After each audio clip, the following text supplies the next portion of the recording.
Welcome to Dayton, Ohio, the birthplace of aviation and a monument to the dreamers who changed history. It's here we are reminded that America wasn't built by people who waited for permission, but by those who saw possibility over limits. Today, that tradition continues. A new challenge is being tackled, one worthy of the innovators who came before us. The reward? Huge. The opportunity? Much bigger. A chance to build something that pushes aviation forward. Not for the biggest company, not for the largest team. For anyone bold enough to imagine what comes next. Because the future of flight has always belonged to the people willing to design without limits. This is the DARPA Lift Challenge. And we welcome you to Dayton, Ohio on a beautiful day here as we get ready to make history in the world of aviation. What started out with 487 applications, 132 were selected, and we are down to 81 competitors on site ready to do something special. As we welcome you to the National Museum of the U.S. Air Force here in Dayton, Ohio.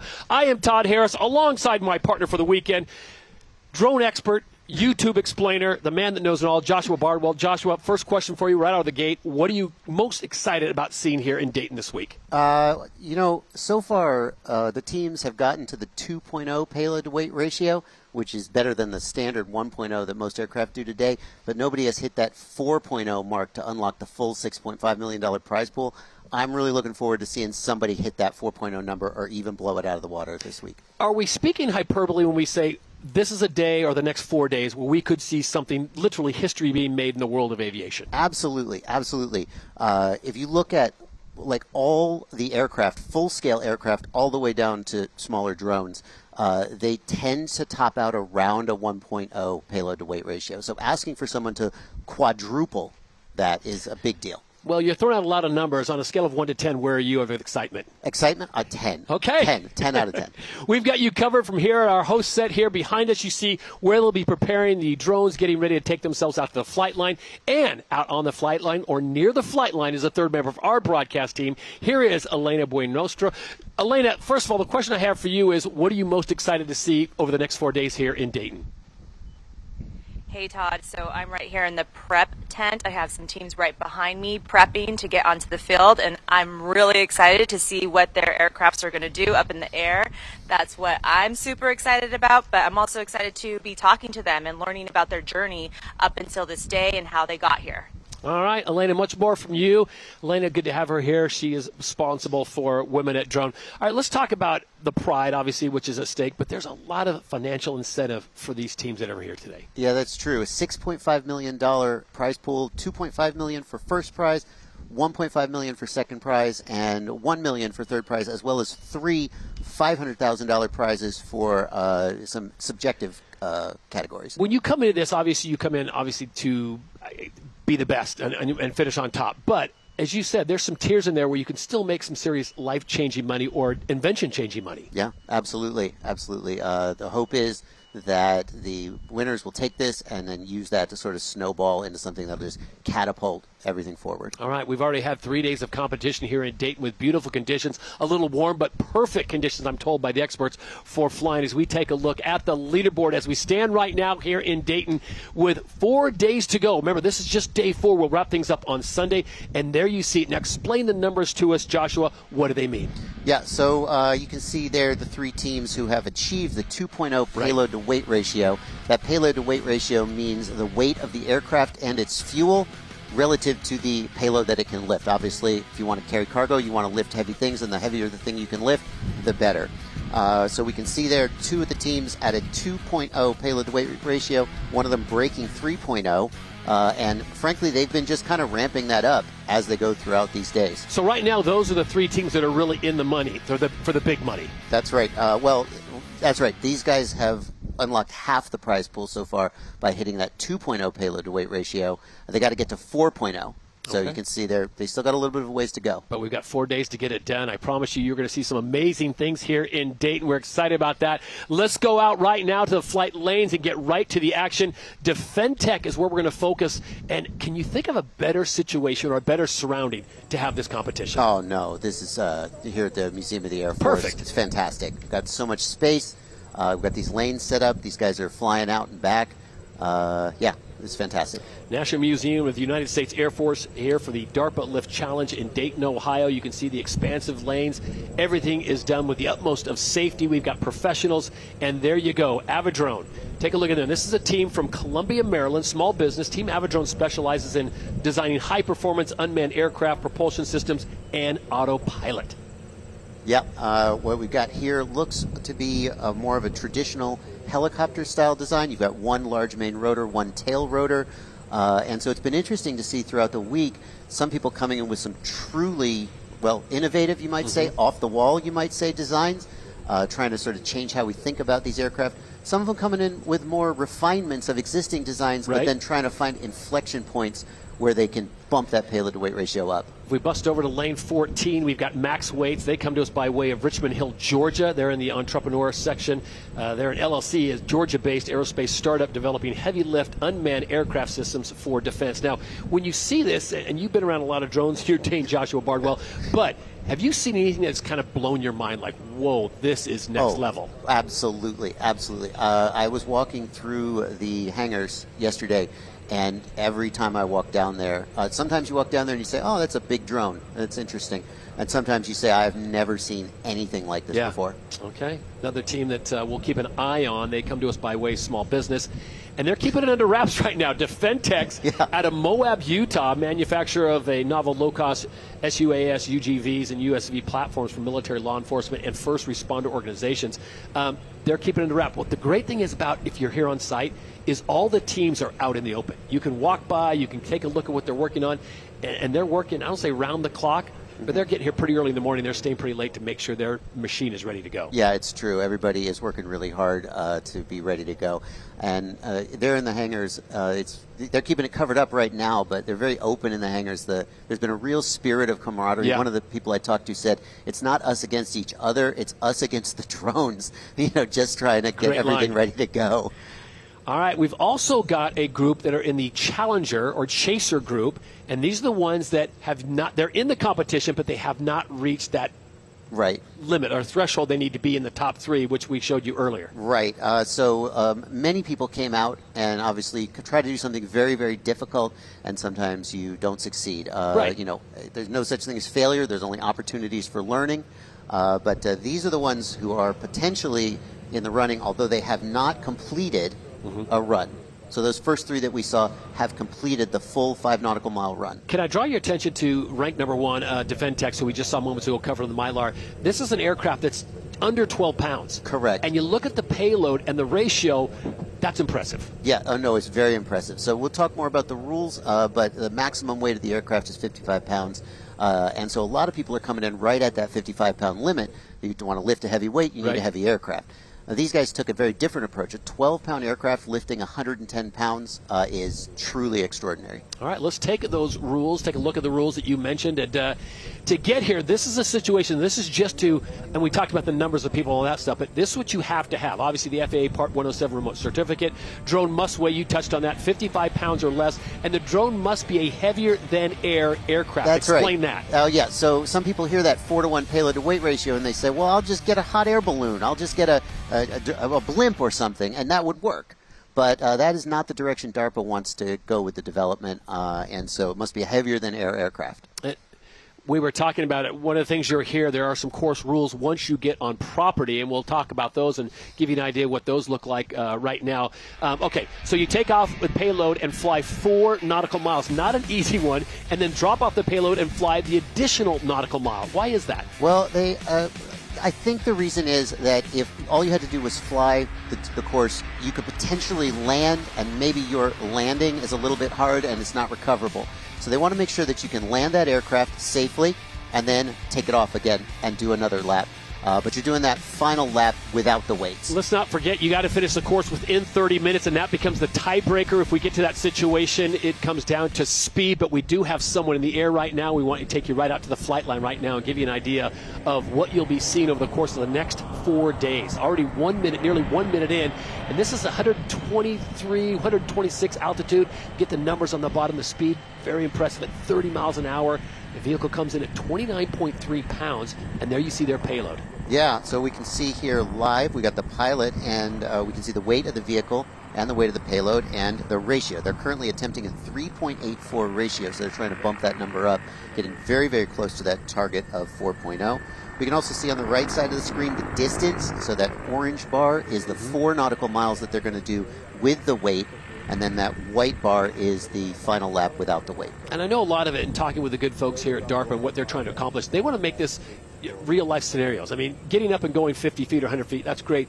But if these things can go with weight up to 4 nautical miles, that's real life application. It is. That's real life application. We don't want a situation where, as you said, they just lift the weight, hover in place, and then land. You can't do anything practical with that. You want to be able to do something practical. By the way, they're sitting down. It looks like this was just a practice or a test run, not an actual competition run. Okay, here's another one of the designs that this caught my eye because it was a manual start, and that young gentleman has to go around and literally fire up each propeller. And you look at the fuel cell that it's holding, your standard gallon jug. Yeah, well, some of them are more complicated fuel cells. Some of them are your standard gallon jug. As long as it's safe and effective, that's what we're going for. This is the team out of Virginia Tech. You mentioned starting those motors by hand. So some of the aircraft that we're going to see are using electric motors. Some of them are going to be using liquid fuel. Liquid fuel like gasoline, obviously higher energy density. Okay. But you do need to start those motors by hand. We spin on over to lane 5, another different design, Yigi. Yeah, and you can see the weight right in the middle. They've been up for over 30 seconds, traveling just over 11 miles an hour. Altitude of 65 feet. There is a minimum altitude, correct? Minimum altitude 100 feet, maximum 200 feet. So the aircraft must basically be in control, and it must stay within the lane. I'm just being told time. this is not a comp run, Joshua. This is just a test. Test situation. Want to get everything sorted out. And this is a very interesting aircraft. We have one large main rotor, and then it looks like we've got 2 smaller motors for stabilization and steering. There's a principle where basically the larger the rotor, the larger the wing, the more efficient it becomes. And so we could generate the same amount of thrust with a lot of small rotors, but it would be very inefficient. Yeah, it's a really cool design. You've been in this industry for a long time and been around the drone technology. Did you ever think it would get to this point? I didn't. And when I first heard about the DARPA Lift Challenge and I heard about the 4-to-1 payload to weight ratio, I looked at what was available on the market, and I got to be honest, my first reaction was, that's impossible. And then as I started to think about it, I realized maybe it's just on the edge of impossible. And I feel like that's exactly the kind of thing that DARPA does. It's great because it's a full circle. You think about the Wright brothers who are from this area and what they were able to do, obviously. And here we are now, and they're starting to do the same thing with drones. Yeah, just trying to push the limits of what is possible. There were times when people said that heavier than air flight was not possible, and the Wright brothers famously proved them wrong. So this vehicle is just under 30 pounds. Right now, as we said, this is not a competition run, just a test run. So they have a payload just under 2.5 pounds. Is that just for getting a feeling of the balance? I think they're just doing a test run or something. I mean, I can't be sure, but obviously this is not a competition run because the payload is so light. Okay. So we will continue all day long. We've got multiple sessions for you as the teams continue to roll out, and they will bring their designs out here. We will bring you insight from line and here on the desk with Joshua Bardwell, Elena Buenrostro, as the teams continue to make their way. And this was, we're being told, that just a check flight for Yigi. Can you think of a better day, though? The conditions. The conditions are fantastic. Yeah, I was going to say. It's been sunny, but not too hot, and it hasn't been too humid. I know we can get some humidity up here in Ohio. So we have had some issues with the wind. Some of the competitors have struggled a little bit with the wind blowing their craft around. But that's just part of the challenge. You just got to deal with that. I mean, hey, there's wind in real life. So you can make the best of it. So there you see the teams. They'll go through.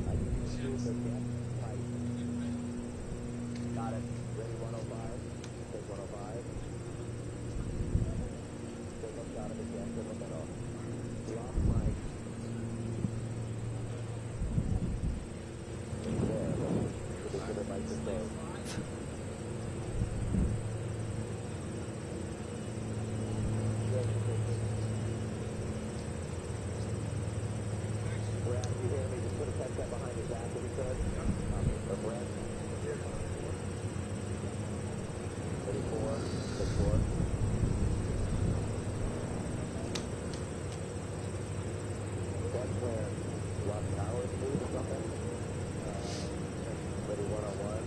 Joshua, what do we got going on here? Teams making their way up to the flight line. Yeah, it looks like they are doing some maintenance. They're getting some tools out. It's a little hard to tell. You can see we've got the weights under the aircraft. Looks like we got one or two big plates. Yeah. Well, while they continue to work and get that ready, it's a good time to bring in the man responsible for all this ingenuity, chaos, whatever you want to call it, the big show. Lieutenant Colonel Philip Smith, retired, call sign Donna. Donna, thank you so much, first of all, for being here. Thank you. And for making this all happen. Yeah. I want to get right to the meat of the matter. When did you come up with this idea? And what was the impetus for, like, hey, you know, it's a great idea. Let's bring all these people together and do this. Yeah, so it started about 2 years ago, and just looking at both the military market and the commercial market and trying to figure out, you know, why. We've had vertical lift for over 100 years since Sikorsky first flew, but it hasn't really reached mass market. So it's really limited to, you know, rich and famous, right? Well-funded companies, military, medical, that sort of a thing, but we don't see it in everyday use. And, you know, sci-fi's been talking about this forever, right? Sure. Jetsons and Star Wars, like all the sci-fi says we will be flying. And it's actually really funny. You read ones that were written in the 50s and they're like, by 1983, we will be flying to work, right? And so why haven't we gotten there? And we brought it down. When you peel back all the different onion layers of a technology and a capability, it was this payload to weight ratio. And that's why we're laser focused on it. We got rid of all the other distractions. No autonomy needed, no sensors, right? We made a very simple course to just say, if we can break this barrier, and this is the hypothesis, right, of this scientific endeavor, is if we can break this barrier, we might be able to democratize vertical lift aviation and have that spread throughout the world, just like cars did, right? Just like automobiles became something and changed the way that we live our lives all across the world. So that's kind of the genesis of it. What do you think it is that makes the 4.0 payload to weight ratio so difficult? Yeah, so we did a lot of background research. We talked to a lot of people, and it really comes down to economics. So just like everything else, right? The world is run on money here. And so when businesses and the military does a cost-benefit analysis, and it's broken down by cost per pound per mile transported. That's the metric. And so a business will say, I need to do X, right? And it's over this distance from this location to another one. I have cars and trucks and trains, maybe ships and airplanes. And they almost never think about that vertical lift capability because it is so costly. And the reason that it is so costly is because of the, in a sense, the poor efficiency, right? So there's a scaling laws, and the cost goes up with those scaling laws. So if you want to lift a 1,000-pound payload, you need a 1,000-pound aircraft, which is significantly more expensive, right? So what we're trying to say is now you can do it with a 250-pound aircraft.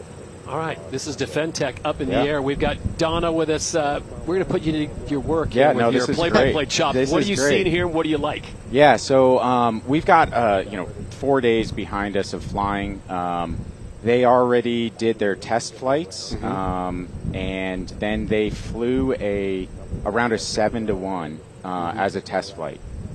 Now, 7-to-1. A 7-to-1 as a test flight, not as a run. And the reason is because they looked at the rules and they said there's a lot of ways to skin the cat, right? So the 110 minimum is what they're going for. Now they put themselves in an interesting situation because they built around a 10-pound, 12-pound aircraft, which means just to post a score, they have to get 110 pounds. And that's that 9+ payload to weight ratio, right? 9.6, I think they're at right now. 9.6, right. So if they don't, they don't have an option to do 8 or 7 Right. or 6, right? Go big or go home. Yeah, exactly. So they went all in. They're Yeah. like, we're sending this. So they did try a competition run their last flight. They had a structural failure, and they've rebuilt, or they've used one of their backup aircraft. But our safety rules here are, if you did rebuild, we need to see another safety flight, right? Sure. Just to make sure that everything is good. As we continue to watch Defend Tech, beyond the prize money, what are you hoping to see over the next several days that tells you this DARPA Lift Challenge has been a success? Yeah. So past history of DARPA challenges, and really the history of challenges going back to Transatlantic and Amelia Earhart, like all of these aviation challenges, is the community that you build. So when you have one extremely smart person at home trying to build an idea, you have a number of limitations, right? But if you get 100 of them or 500 of them in an area for a week, no walls on these tents, no walls in between their hangars, they meet each other, and the real innovation comes after that. So Defentex just did their successful landing there. We saw that, so that's good. That considered a safety flight there, a safety check. And now we can expect, if after they've done their analysis, they're going to check their computer and make sure that all the flight controls were good, and then we can expect a competition run here from them very shortly. We're happy to have the project manager of the DARPA Lift Challenge, Lieutenant Colonel Philip Smith, retired, call sign Donna, with us. This is a big undertaking, and this has taken how long to get this to this moment? Yeah, actually, as far as programs and challenges, it's actually really fast. So it was 11 months. Wow. From approval of the program to us being here today, which is just lightning fast. So everything you see here, I think the aerial drone will show you the expanse of what we've set up to include Flight Fest across the way. But it's been amazing endeavor to get all this set up. And then really what's actually more amazing, if you think about it, is by the time teams heard about this competition, it was about 9 months. To get up and ready to and get get here. A flying aircraft that is, going to, like, the challenge is hard itself, but then we put another challenge, which was you only have 9 months to do this. Yeah. Yep. One of the things I heard from some of the teams was that they had an aircraft that could compete in the challenge, and they kind of had the design or had the idea for months or maybe years, and this was what really lit the fire. Right. Catalyst, yeah.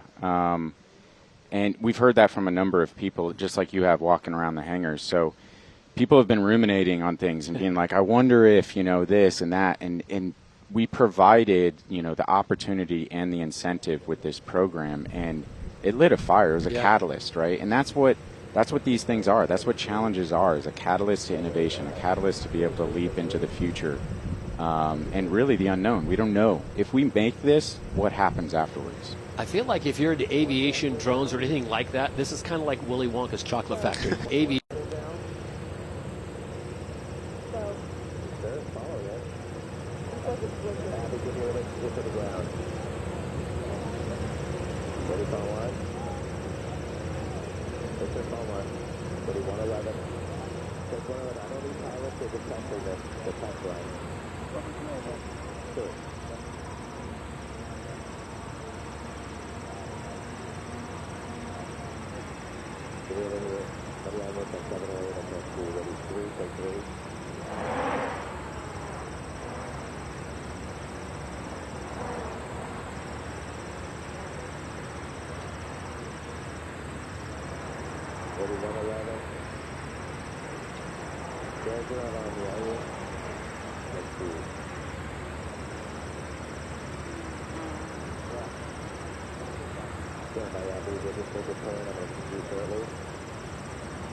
Ready, count one, insert. 4, who you shooting?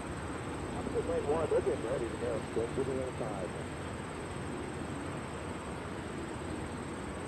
Steady outside, right?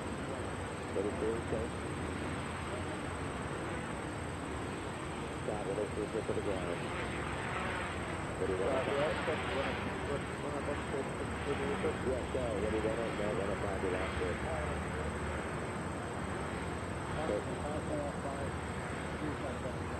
Ready, 3. Okay, good. Right the phone. I'm on 3. Yeah, you can running. So set up a 3, 4.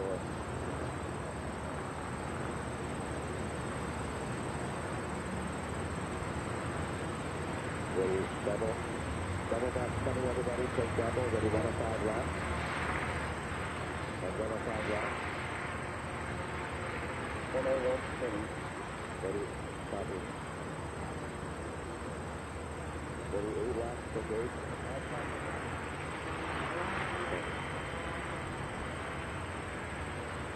Ready, 3 left. Okay. Ready, 105, it's wrong relation. Ready, 105, take.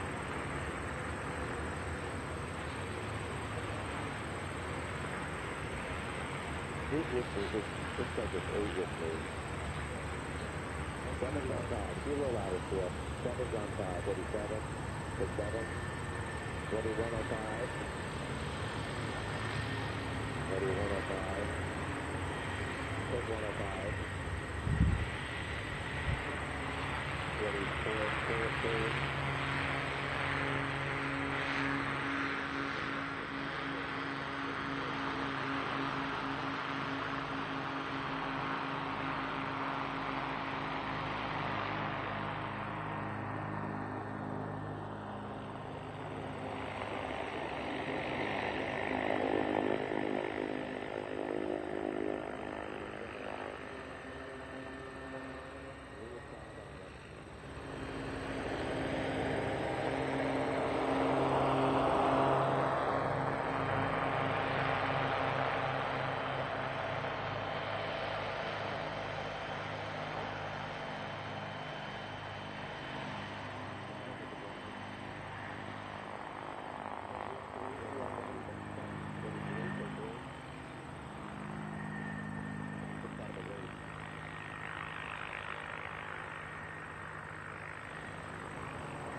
you're still on. Next time I call for a beauty shot, this is what I want. On the lane, you have no drone, obviously. Copy.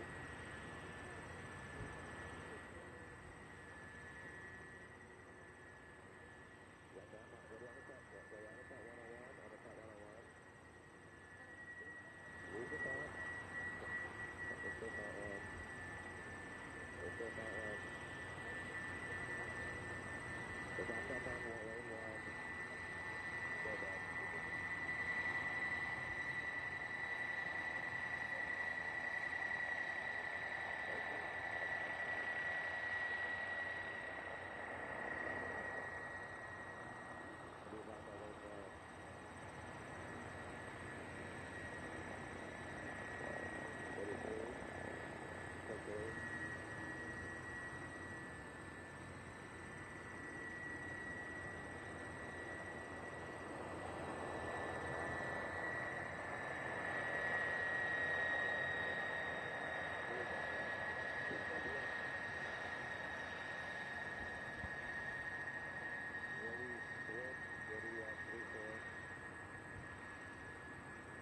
Double back and take it.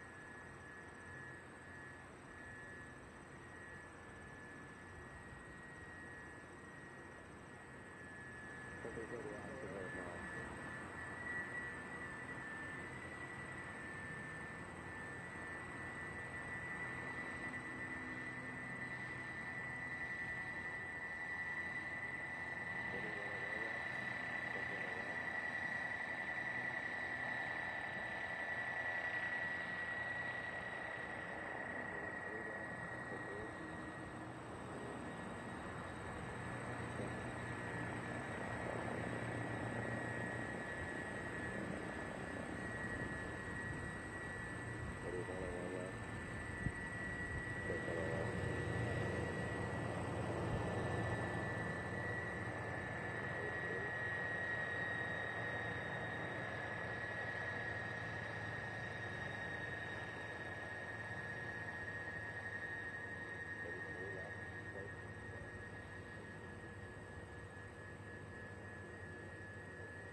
Seven left.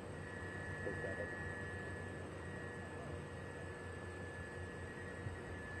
Right. That's 30, 83.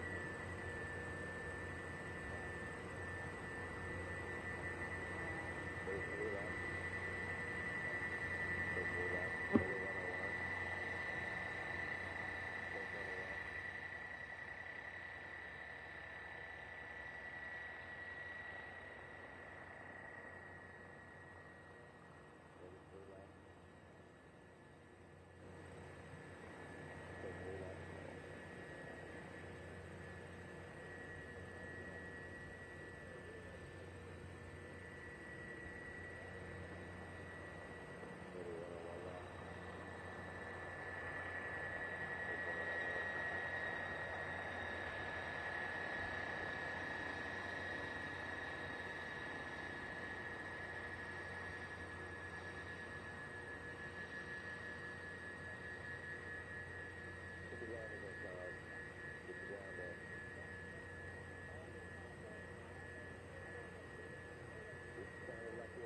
Good job. Stand by 4 full. Stand by 4 full wishbone 1.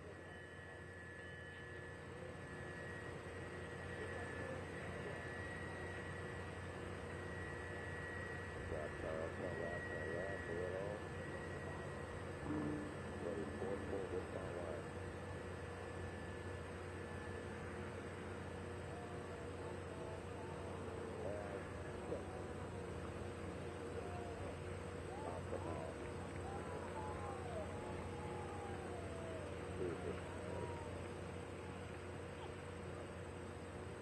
Stand by the lead, spot 1.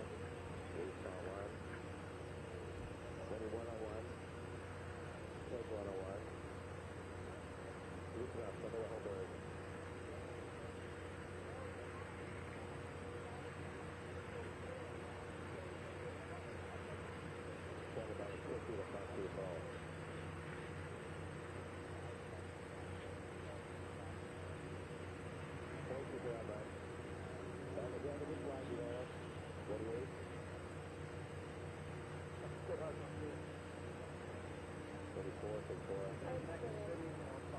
10 seconds spinning.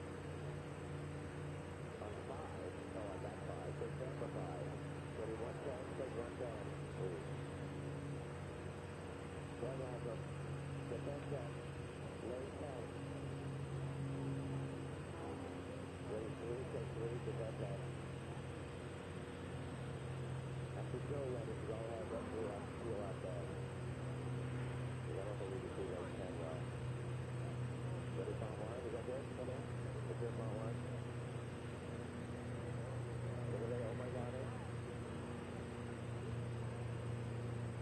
Ready, left track. Take left track.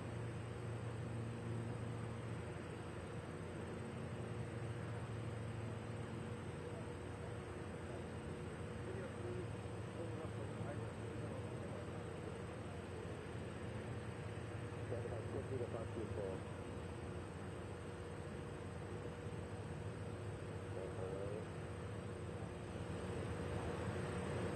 Ready, 3, take 3. Watch the focus if you can. 15 soft. Just go down if you have to focus better. Go soft. Go soft. Ready, 1 pass, baby. Running it tight, get the focus, baby. On the video, I'm going to stop focusing on it. He was good before. Give it a leeway, sure. Okay. Yeah, you're with me too. I'm 10, right? Right. Ready, 7. Take 7.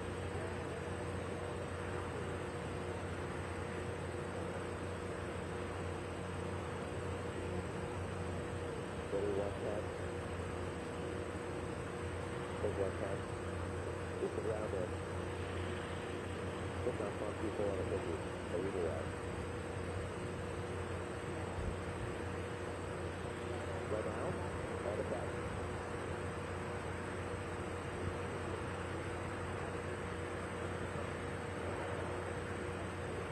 Stay there, Sheila.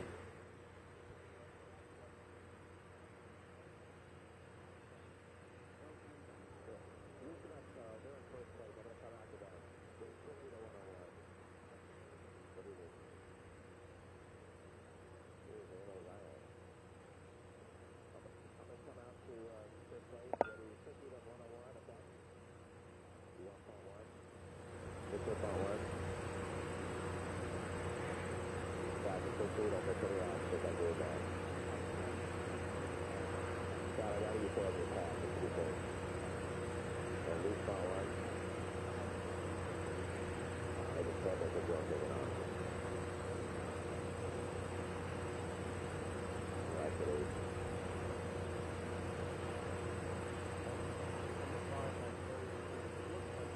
Thank you very much. Great stuff.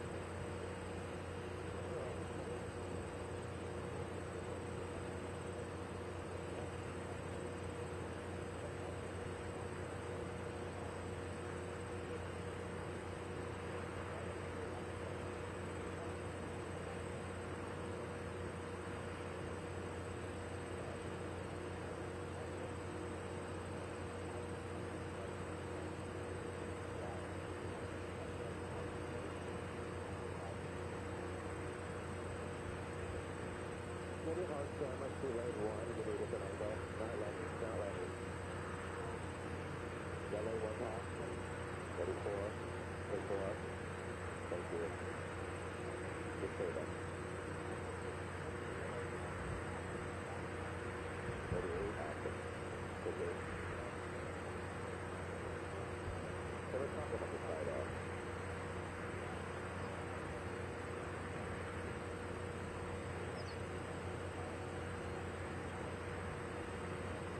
Ready 1 time. Take 1 time. Ready on 105. Take 108. Stay. Ready 105. Spinning. Ready 115. Stay. Ready 105. Take 105. Lane 5. Spinning. We'll take those with me. thank you. Okay. 45, 45, ready 105, check 105, ready 51, okay. Ready 5, ready 3, take wait, ready 5.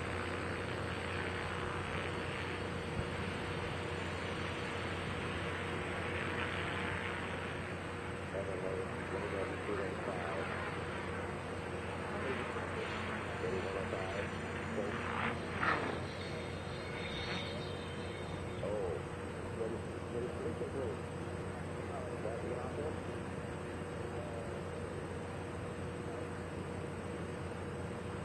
Release the time. Ready, 8, take wait. Everyone's LC5 is out. I don't have it really. It's out behind the electronics. Alright, so that means so. Good. Ready 4. Ready 4. 3 is pilot to lane 5. Ready 3, take 3. Ready, replay the red. And affect the red to stop that. Roll red. Blue net. I need something from the drone on the ground if someone has it smoke. Ready blue, roll blue, it is all blue. We get the replay out to 5. And check the 5. 8 make record. Ready 8. Take 8. Ready shot.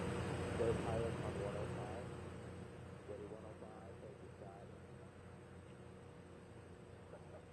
We got that late 5 Yogi. What is on 1 is there? Love you, JB. 1 and 3. 103. Step out of loop on 1. Loop on 1. Ready 103. Let's stop. 15. Sorry to fly. I don't know. Woo! Ready 101.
your 50 square, I'll have to roll with that.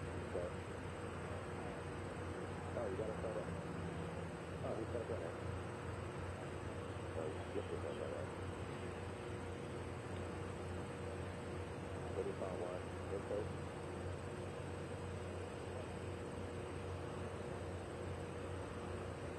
Nice try. Stand by the loose on 1, lane 1 color.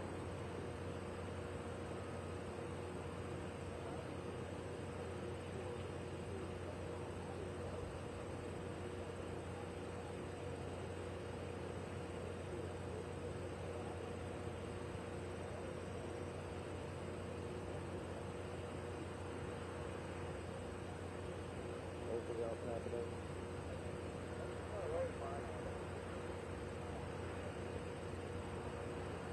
It's still a loose on 1. 101, 30. I'm on it. Lane 1, second shot. So, Donna wants to go back up there. Do I have a minute to go up and set up? Yeah, go back where? He just walked up to me and told me that he wants to go up and talk with the guys up there. If Donna told me too, he wants to go back on air. Will they go bring the chair in or just set the Donna? Copy. Lane 1. Ready on 1. Am I good to walk on set? Oh, yes. Good walk on set. Copy. Better call, lane 1 call? Yep, 4. Just the pilot, ready to go.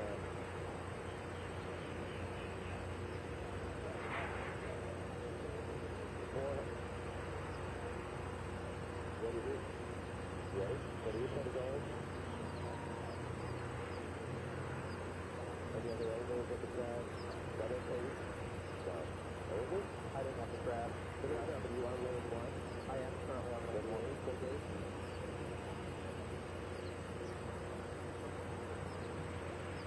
Just took off. Ready 101. Alright, they're all on. It's close. I've got to move out. I've got to move way out. Ready, we put a goal and effective goal. Well goal. Todd is way too close to Donna, guys. Walk in and tell him. Give the clearance signal. Got another repair for this. Ready, right on the ball. Ready, red. Roll red is on there. That means Lucy or Brent, the left half, and this is left.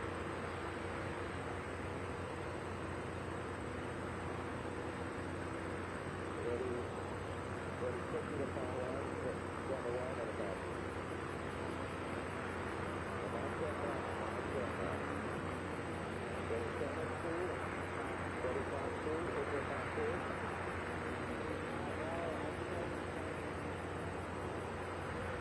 Ready, 7-2.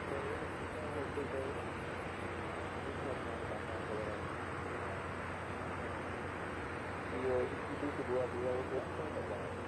Ready, 7-1. Ready, 101. 101.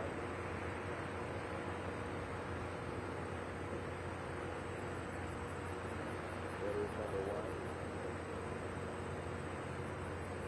Ready, 5-1. Enter. Let's check down a little bit on our move side. Just a little. On our move. Thank you. Ready, 7-2.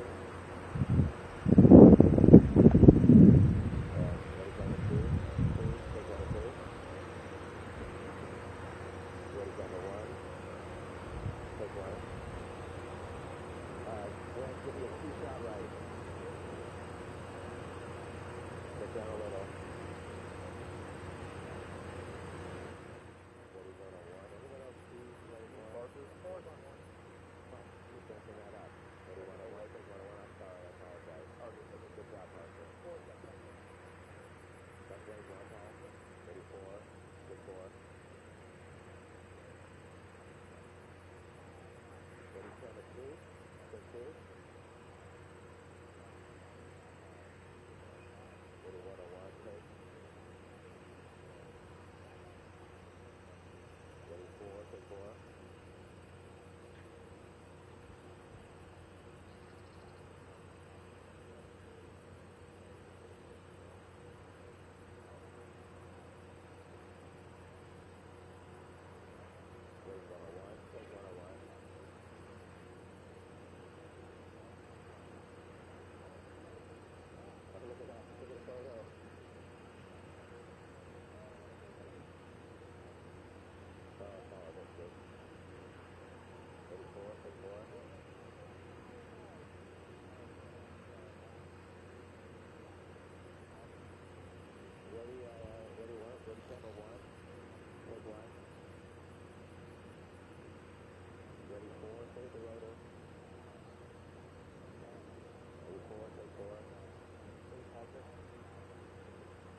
camera.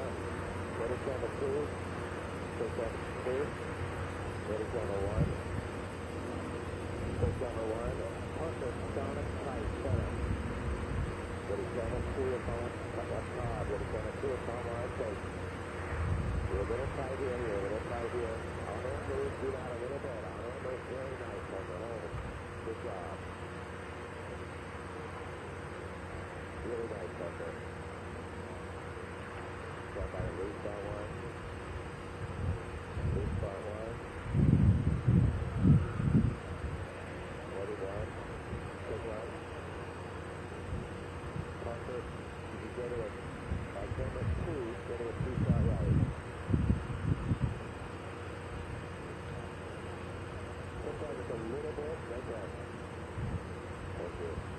Ready?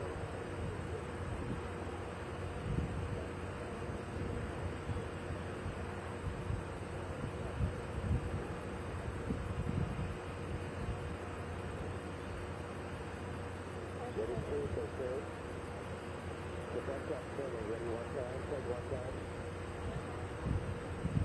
7 time, ready 7, take 7. 5 time, ready 1 time. Take 1 time. Knock out with a stop. Ready, camera 2, take 2. I think the doctor is too far right. Ready 1. Take 1. Maybe we'll move a bit. I'm going to look good on this side. I guess so, yeah. Good. Ready 101. Take 101. I won't do it, so look at TV time. So everybody look at pick up on his own side on 4. Ready 4. Take 4. We'll look at the cup. 35, take 5. Ready 101. We can announce it like that for the field. We can continue to address that.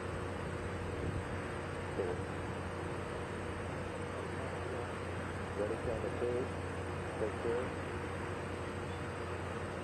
So this stuff here is turn if you want to do that. So you see it's good.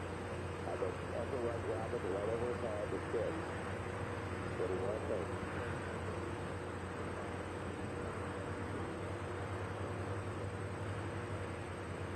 Just fly. Give us a pretty. Get it around there.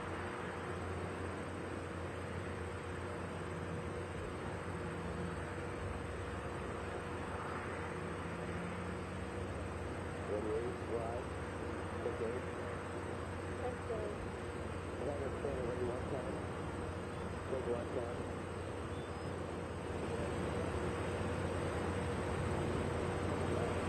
Ready time.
go back on camera.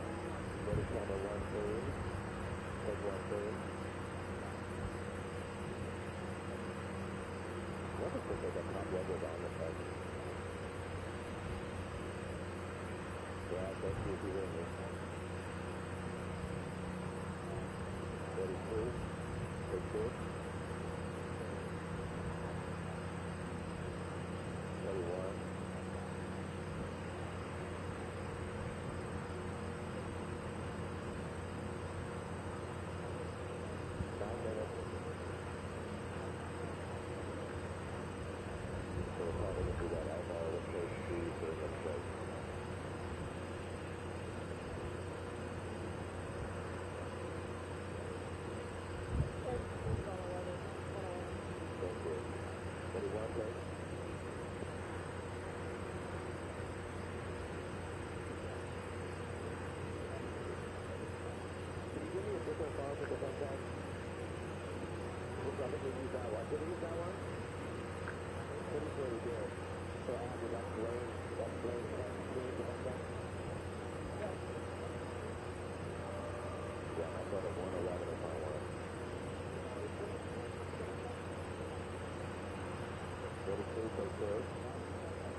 Ready, 7, take.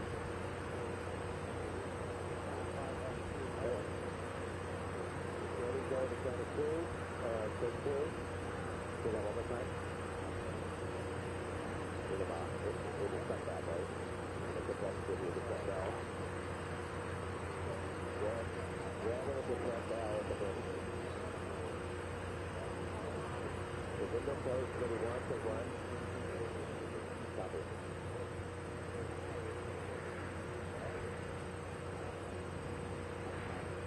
We're going to have the L for the brake.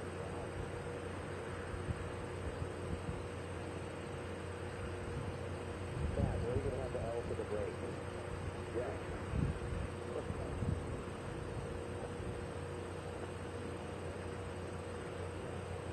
Ready, 111. Take 111. Joe, do you see anybody work on anything around the snow? Joe's going to check your answer.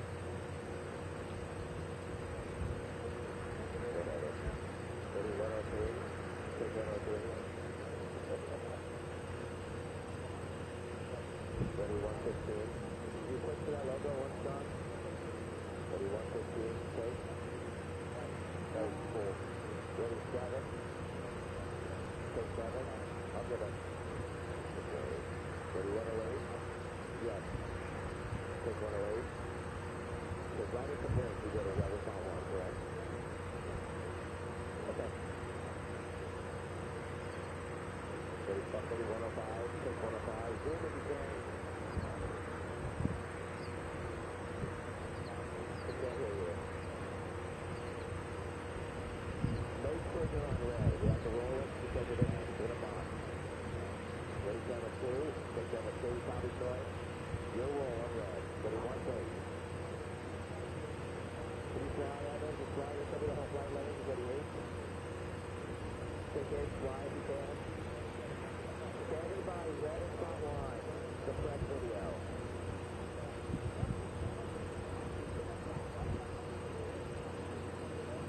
Okay. Ready, pump 2. Prepare pump 2.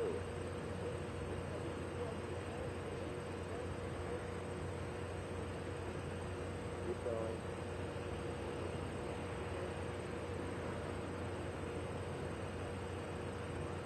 Ready, 107, please, on a state. Okay, ready, 7, sorry, ready, 7. That wasn't so good.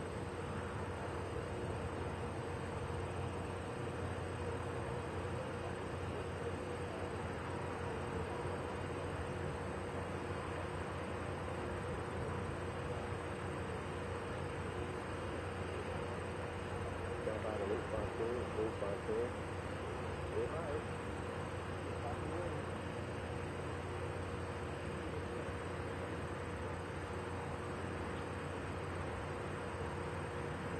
Every side. If you can fly down, flip up, you're on the air.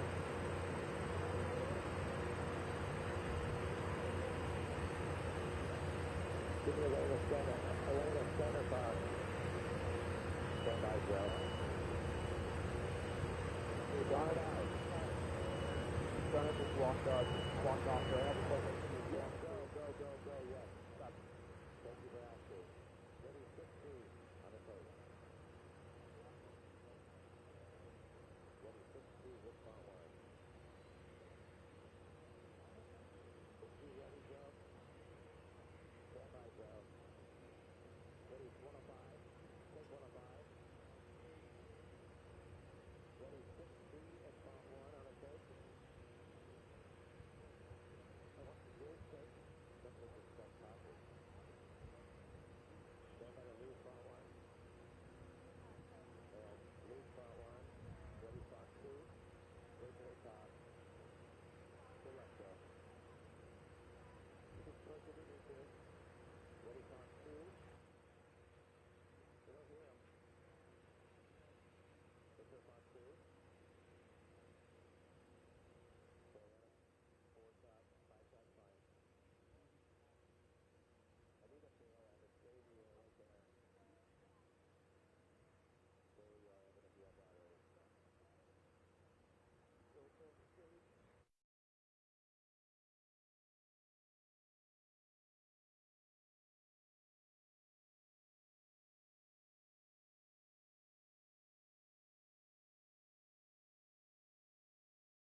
What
are you doing on camera, the 411?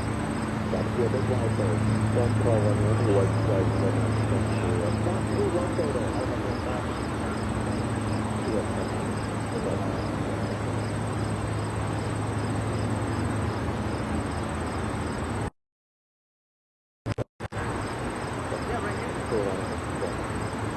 I'm going to move back there.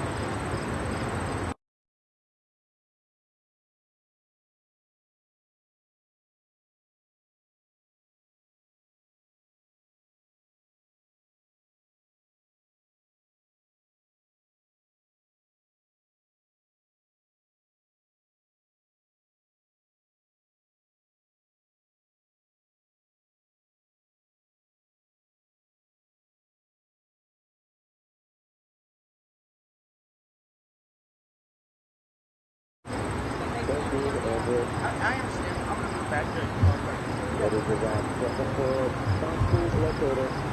With your cameras.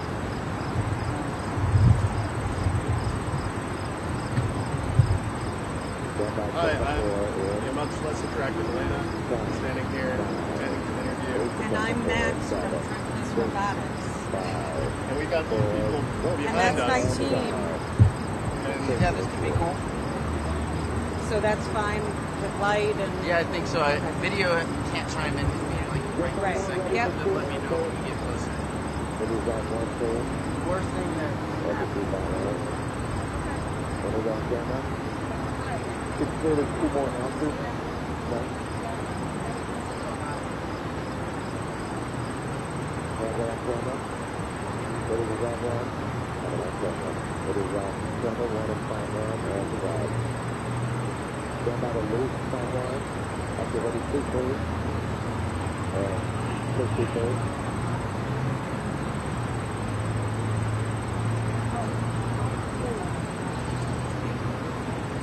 Wow. This is the operation on empty lane. 1, 2, what is 2 for 2? Center 1, lane 1, lane 2, lane 9, lane 11, lane 13, lane 15. So, if you can help out with the license, you can have a zero, so you can always walk and go through about 31 minutes.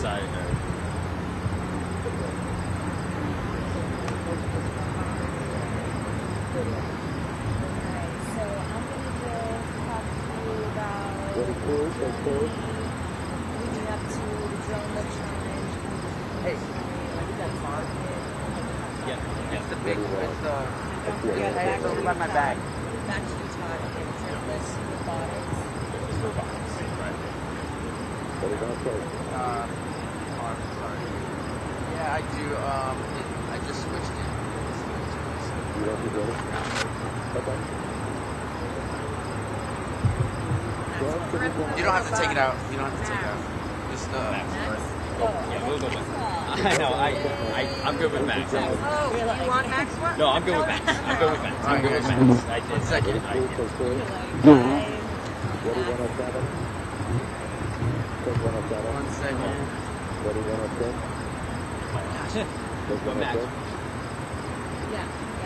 Ready, 106. All right, we're good. Ready, camera. Ready, camera. And 1 second with Elena. Ready, 6, 2, and 5, 1. And take. Lift, lift. Hey Todd, so I'm here with Max from Triplets Robotics, and he has a great story to tell. So Max, tell us, what led you up to the DARPA program? Yeah, so we are Triplets Robotics. We are located in Neenah, Wisconsin, which is about 20 minutes north of Oshkosh for any of you aviation fans out there. But our team actually has pretty interesting stories. So a lot of us actually came together in college at UW-Platteville, located in the southwest corner of Wisconsin. And we actually formed a collegiate VEXU robotics team. And we're currently the only team to have ever won back-to-back world titles back in 2022 and 2023. So it's really impressive. We have a pretty sweet track record, and a couple of these guys on this team, they started up this drone project back in 2023 it was, and while we were trying to scale up a little bit and potentially build a smaller platform, we decided to pivot when we found out about the corporate challenge. We were speccing out different types of drones, again, very smaller scale platform in about September, October timeframe, but once we had the DARPA Lift challenge come out in January, we pivoted, we scaled up, and we are really excited to be here. It's been an awesome couple of days, and we can't wait to keep on going. Awesome, love to hear it. So tell us more about your experience with the other teams. What makes your build unique, and how has it just been working hard with you guys out there? Yeah, it's been super awesome here at the Lift Challenge. When we do robotics, typically there's only like 2 or 3 designs that are kind of like what we call the meta for robotics, but when we come to this DARPA Lift Challenge, there's like 15 different platforms that are all flying here, all have their advantages and disadvantages, right? But it's been super cool, and the environment here is so awesome. Everyone's super chill. Everyone has this common goal of lifting heavy, right? And it's just so cool to walk around, see what led people to their design choices and everything. And again, I can't emphasize enough how friendly everyone is here at this competition. Our drone is a tri-blade design, and it has about 4 or 5 feet out of the center hub is a 2-stroke gas engine that propels the UAS and spins it into a circle. And then each wing is a giant airfoil 9 feet long that can articulate, which helps with our control and everything. So we have the 3 small props that ultimately spin the entire UAS system, and then the large prop that generates the thrust to potentially lift heavy in this competition. Love that. I'm excited to see it get in the air. Thank you so much, Max. Back to you, Todd. All right, yeah, that's awesome. I like Ready, clear, go. Good, good, wait, three. Ready, quickly. Don't stop.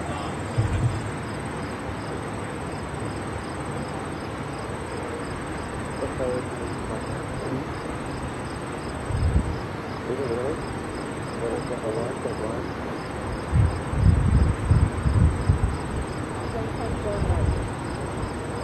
Ready, ready, 7. First step, more attention, 107.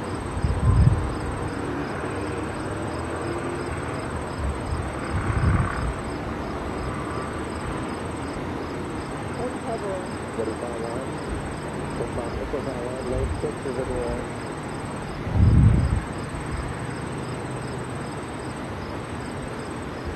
Okay, watch the boat, stand in the air. Outside. Stand by loose sideline, loose sideline. Stand by loose time. 7-5 and 3 on time. On 1 time.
We'll finish this story here.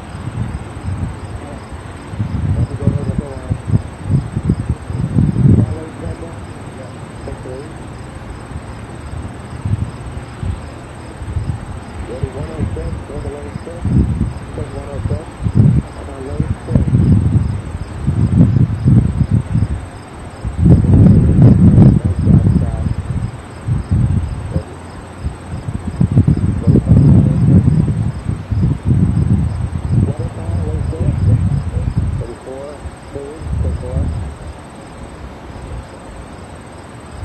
I'm on load 6.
It's Roll 6, stop.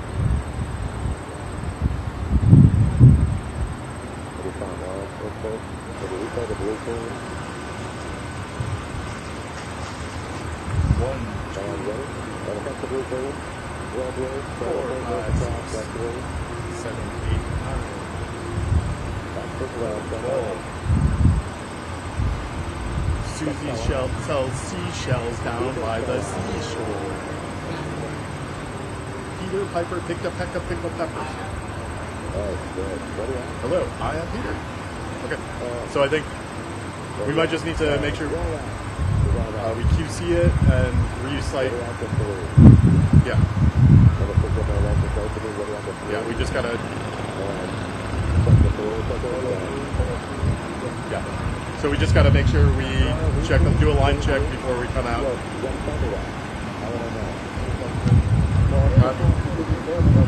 Ghost. Dude, it's totally Ghost, bro. Doing RF.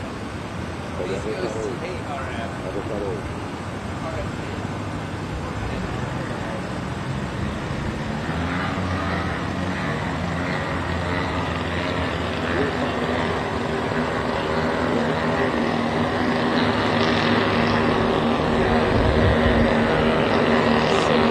Space pirates, they're going to come back over there just to grab their stuff. Is it possible to set up over there?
Thanks, man.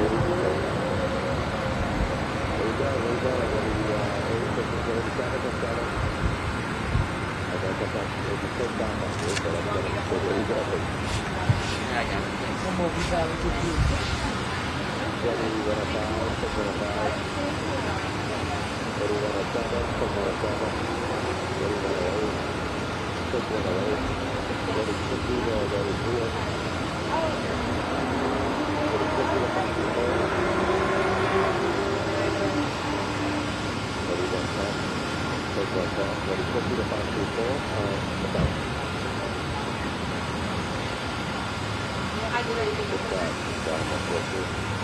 One second. Sorry, bud. Almost there.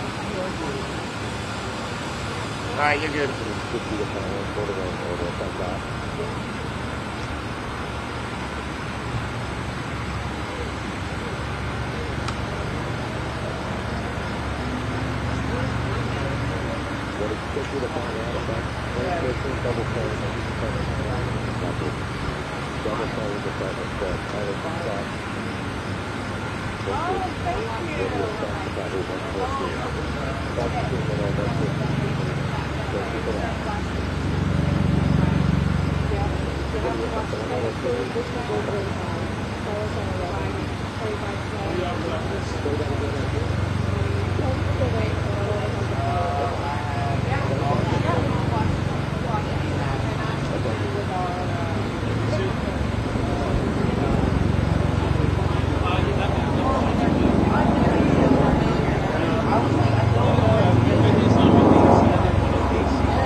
I'm keeping the key, so no one's gonna get it.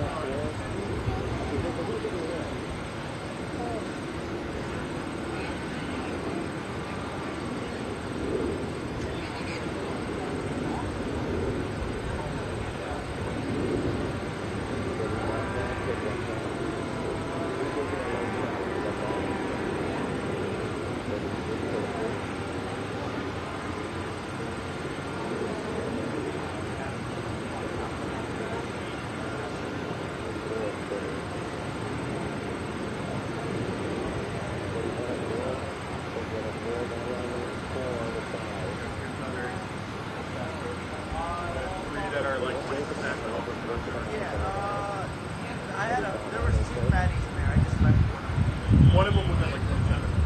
The fatty? Yeah. I'll check it again.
Moving on morning traffic, the 104, thanks.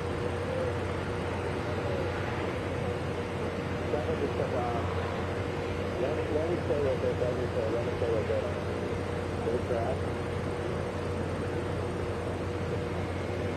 37, 37. Our bail's 104. Yeah, stay with the deck. Stay with the deck. I'm learning how to do it.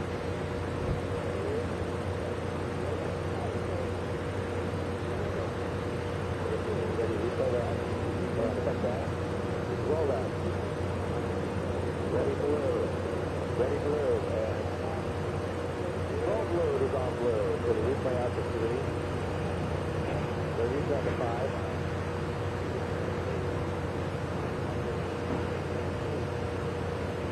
Flip on 1 if you can. Is that it?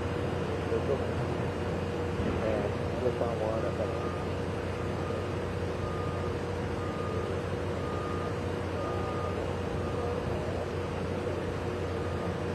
It's a little dark. Video 60.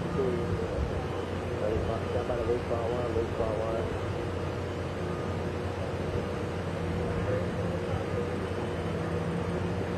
What's up a little bit? We're talking good.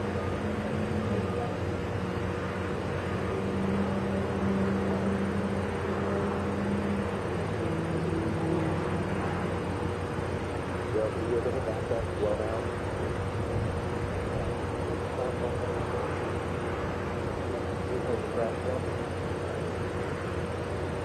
Let's do that. Let's stay there again. Let's do it. Everybody else see the same track. 38, 58. Typically,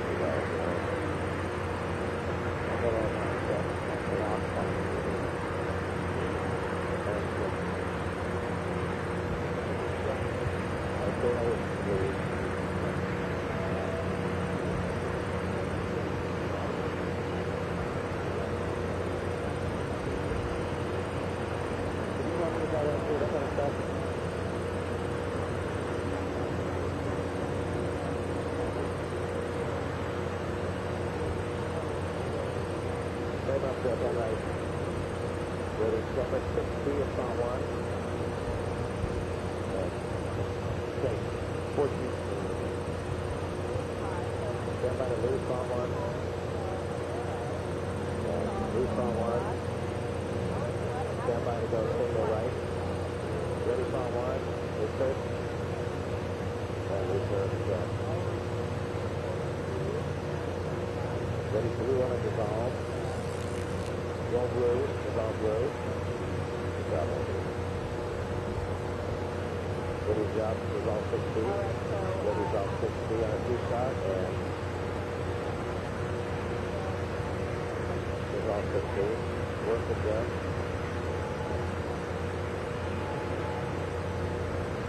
You ready to come out to the wrap? Looks like they have here. Ready dissolve 7. 7. Take 7. 14 to 4. 5. 20 to 5. 5 and 8. And then the 2 lanes, 35.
This is the command center. This is coverage of the giant system for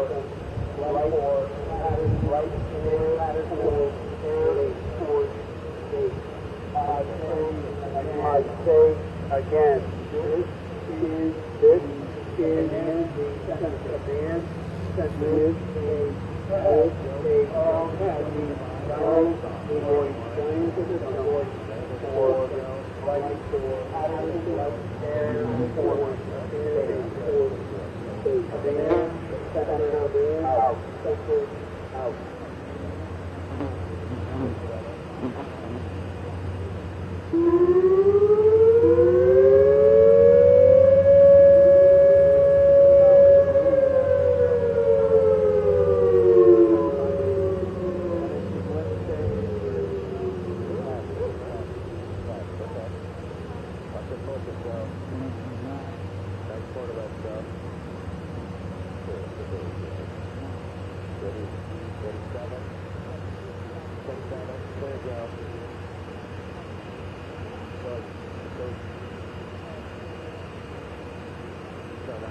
With the pilot as well, on our way.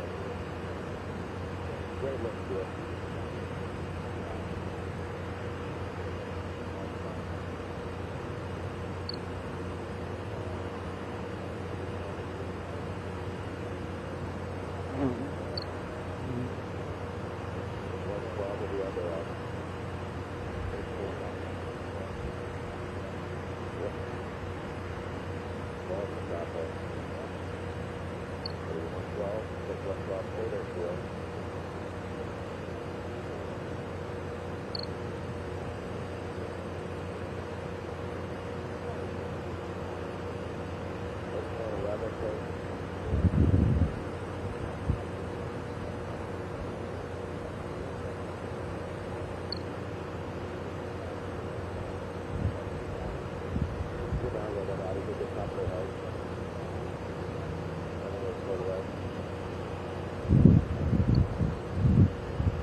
104.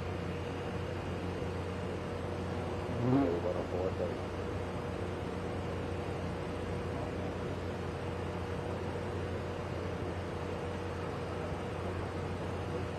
Those tires aren't out there either.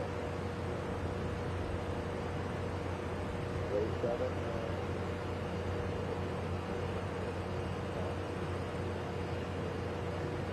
Who's that on? 5?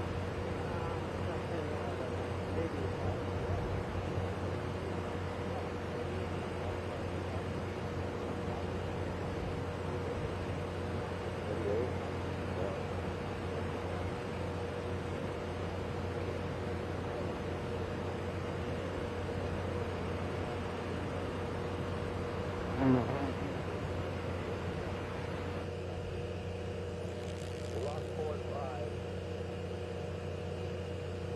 Hard 7, 4 and 5 we lost.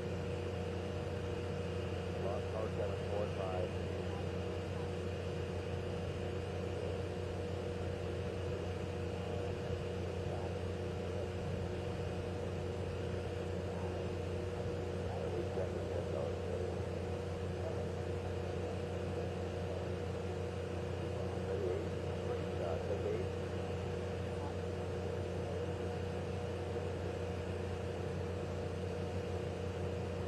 Going to weight 5, ready 105. You're putting weight on. Ready 105. Take 105. 25 knots.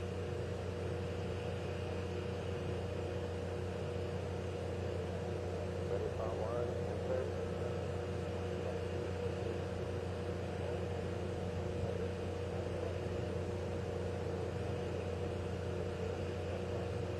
Ready 7, please.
Probably 10, 15 minutes at least. Done this morning. Dylan said it took 10, 15 minutes to get those up and we're done this morning.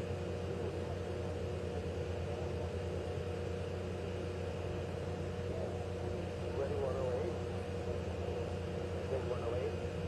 Sponsor lane 8, please.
clean to 3. Start drilling. Please off clean to 103. Love you, Andrew. And dissolve fluid 103. Ready, dissolve fluid, clean. Dissolve fluid, clean.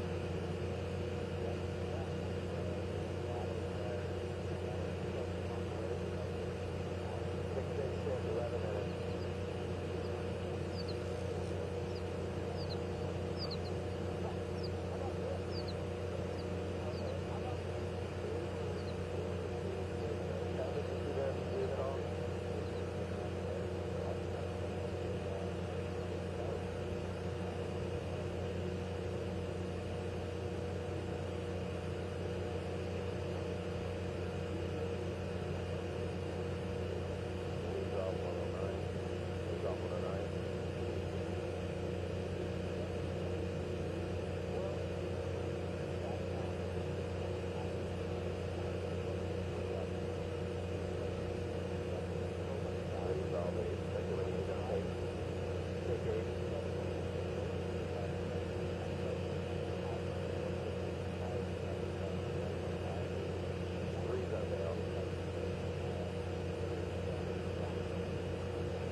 Am I clear to go on stage and take the talk box down?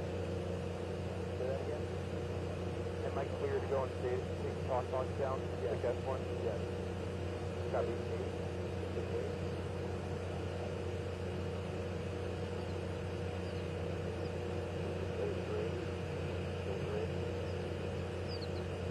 Both up. Ready 108, take. Left it, right now. Ready 112, take. Gotta follow the rest of the way to get it down. Ready 12.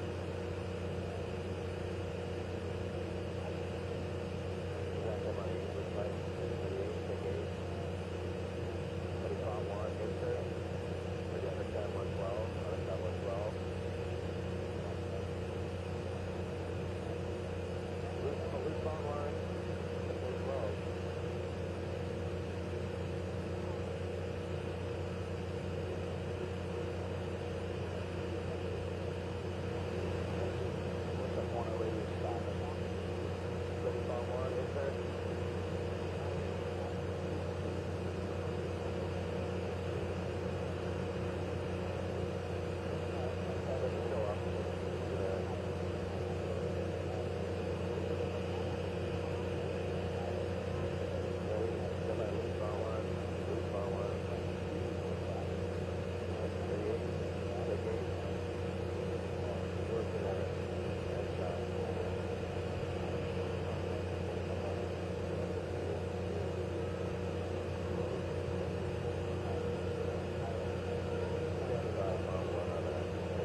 Thank you, Abby.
Ready?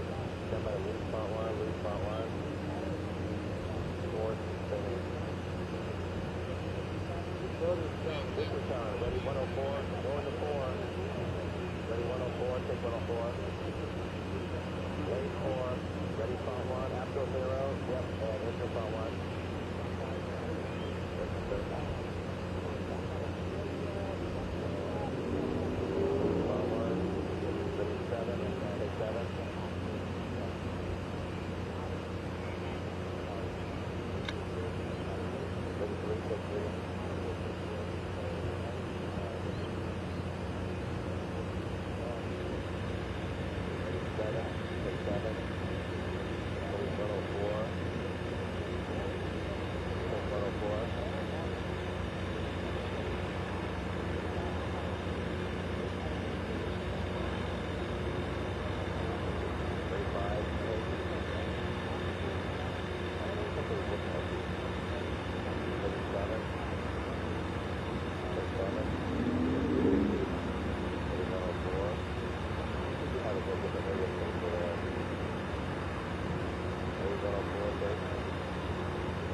102 is training.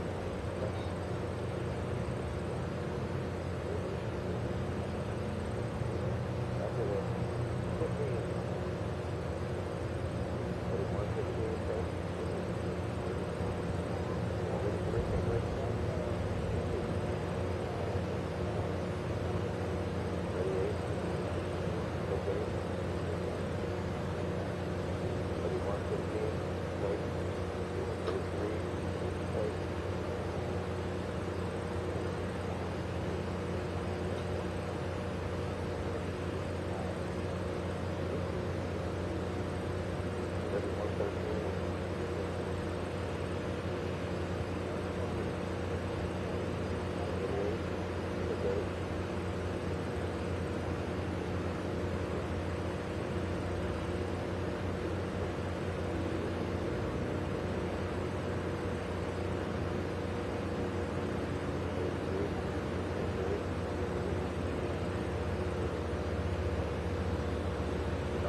3115, so.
That one ton hooks up to the computer.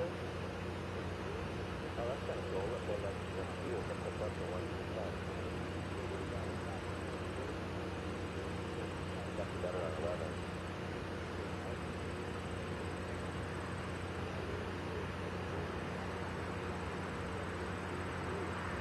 Ready, 115. Hey, start at the first at 115. Ready, recall the silver. And affect the silver. Roll silver.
upon 2.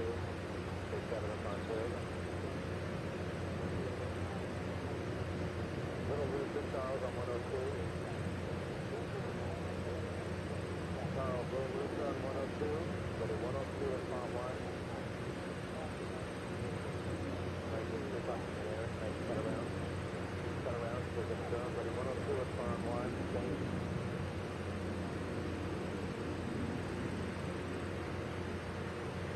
Ready 7, please. Take 7. Ready 103. Take 103. Which one? 1 or 2? Ready 6 slip on 1 and a back. Ready 6 slip on 2 and we'll back off.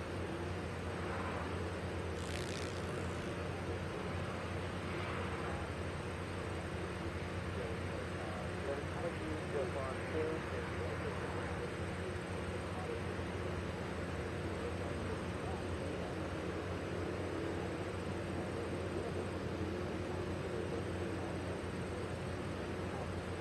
Ready upon 2.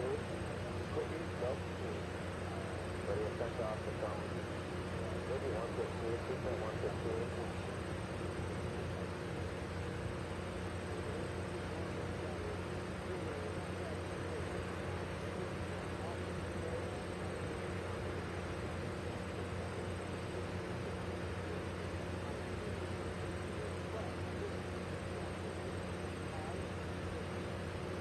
Ready to step 115 and ahead. I can hear that, but I'll do it. Ready camera 1 on a take. Take 1. Ready 2. Take 2.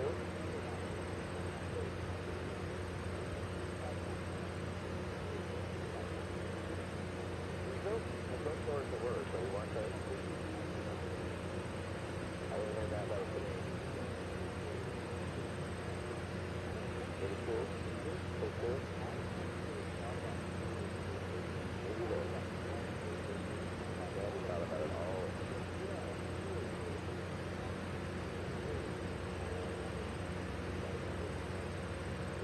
Ready 1, take. I'm going to keep rolling spark. What? 113 minutes. 113 is spinning MacGyver. Ready, 113. MacGyver, 113. Of course you are. Ready, 113.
Four probably have stay there and then maybe 3, 6, 3. It's fine. Ready, take a blue. Ready, take 8. I will never go without you.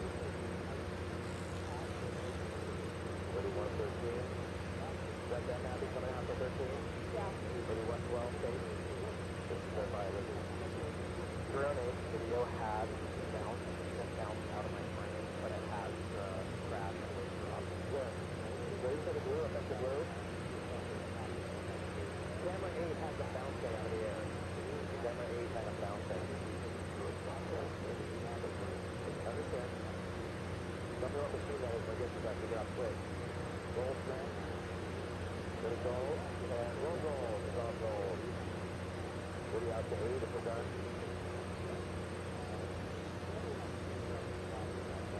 Ready out to 8. And check 8. Pull away.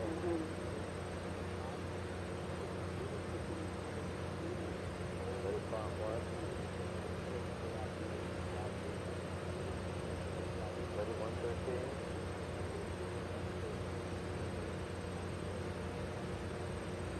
Ready 3.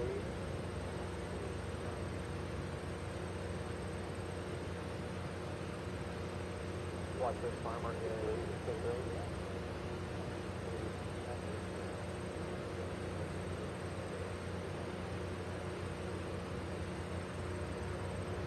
Got it. Right. Stay with the drone now. Stay with the drone. Stay with the drone. Happy go right with the weight. 3112 on. 3112. Take 112. 3113. Okay. Good coverage, everybody.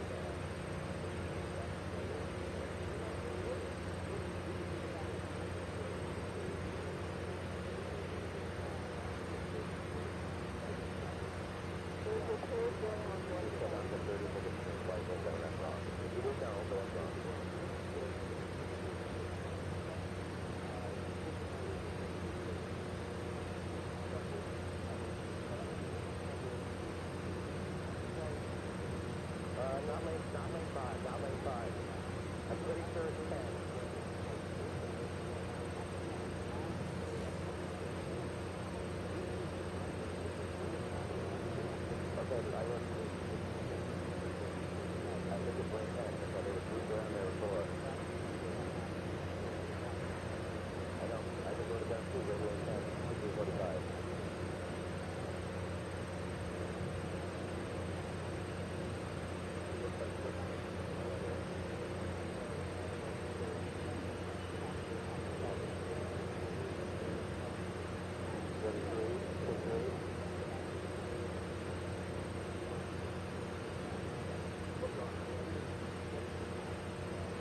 There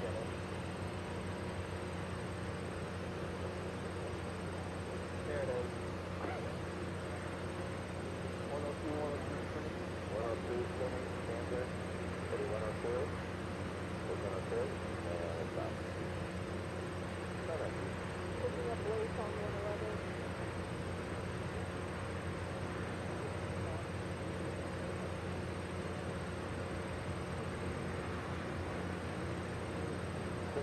Looks good, but the mic's not.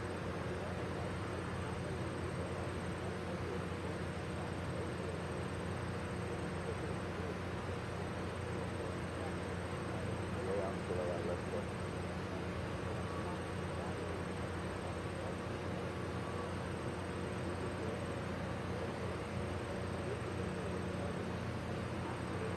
What do you want, Cameron? There's nothing happening. Understand.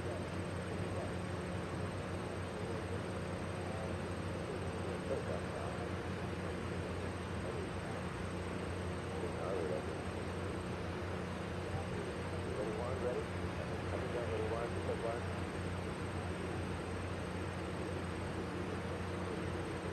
We're hitting a double con. Ready, con two. Listener con two. Yeah, Mike. Ready, quickly. Okay. Really, we also identify, I want to get this, but also. Just waiting there. One of them. Ready, found one. Insert.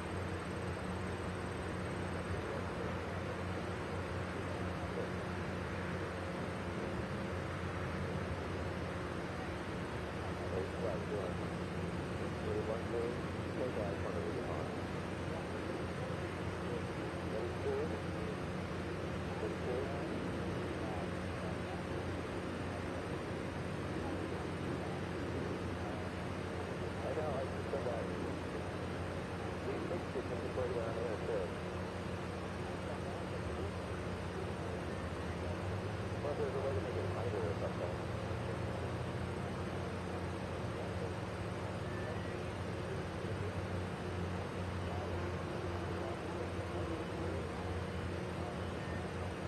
Anybody see anything happening? Ready, blind station. Ready, two.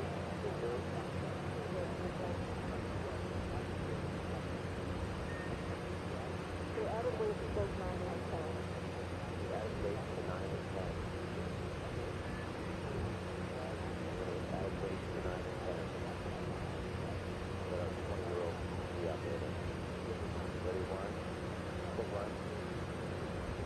Double one, that's all right. Yep. Ready, ready, two.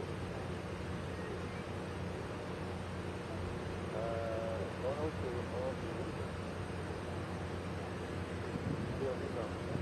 103, 103. Ready, two. Ready, two, take. Not bad. Yeah, you go wide. Ready, one. 103, take one. 103 is lifting off. Want me to go? Ready, 103. Take, ready, take. Ready, four, take. Ready, three out. Goes for, ready, 103, take, one, two out. Ready, four, right center in the back, ready, 103.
Ready, 103.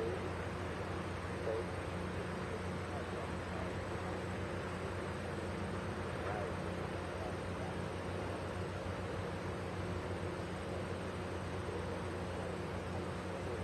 Away out, somebody. Fly. Yeah, someone who does fly. Let me get out there.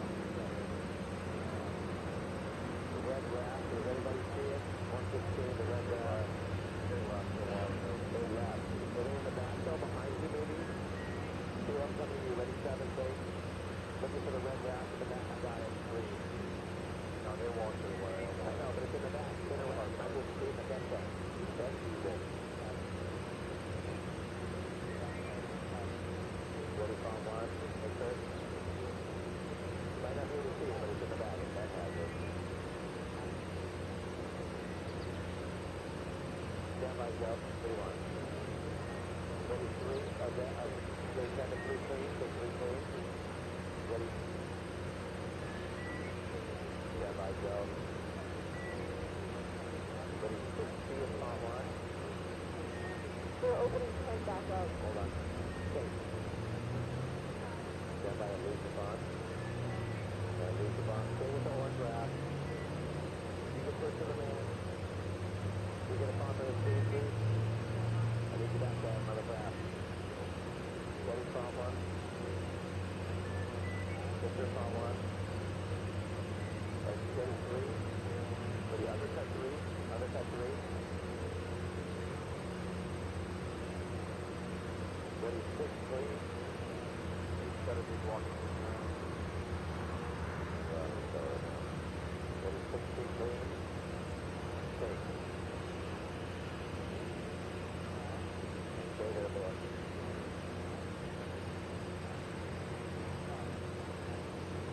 They don't know yet. Ready, 3. Take 3. I'm on roll. I gotta let Joe know what I'm doing. Come on, you gotta go, but stay tight. I can't even come to a speed shot, Joe. Just gonna get speed wrap. Ready, 60. Take 60. Stay there, man. Do a bail. Somebody, advocate is getting you there. Ready, 3. Ready, 3. Go 3. Ready, front 1. Insert. Start spinning up 9. Go. Ready, 6 feet, please. Safe. On you, Joe. Put it up, put it up. Let's start looking for lane 5. They're probably next. Lane 5. They're not bad. Go on, Joe. Ready, 3.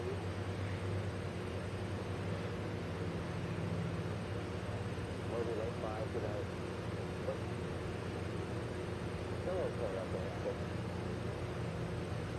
Yes, ready, 3. Stay 3. Come off you, Joe. Clear, Joe. Thank you. Ready, 105. Take 105. Lane 5. It's going to go 80 miles an hour to Bozeman Steel. Yeah, I know you want it.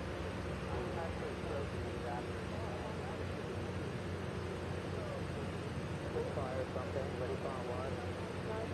There's your front 1. Copy. 104 is backing up 105. What does that mean? 104 is their launching? Yeah, more lane. Somebody lose the bond. So be ready. 3, 4, 5. The things will go up very quickly.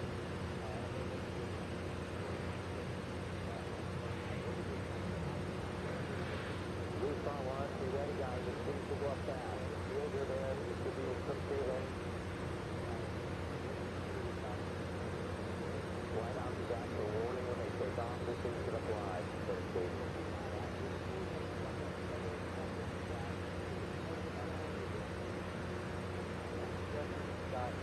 Yeah. You do. They're going back out. Let's do that. Ready. Ready, 4, take 4. You sucker.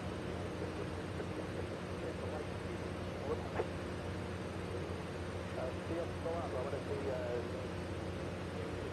talking to the drone up at the stand. Still on 4, you're on the air. Ready, 105, take.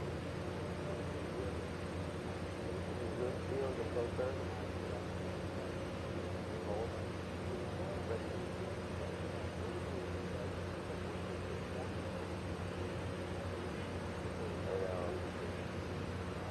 Get above it here, or on the side of it, just shoot above, like safely.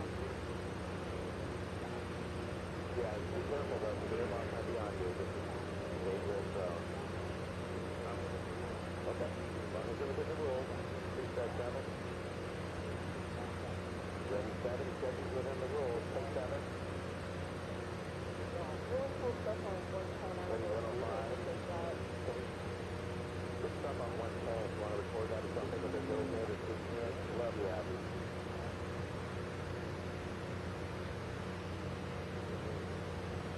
Ready, 7. Take 7.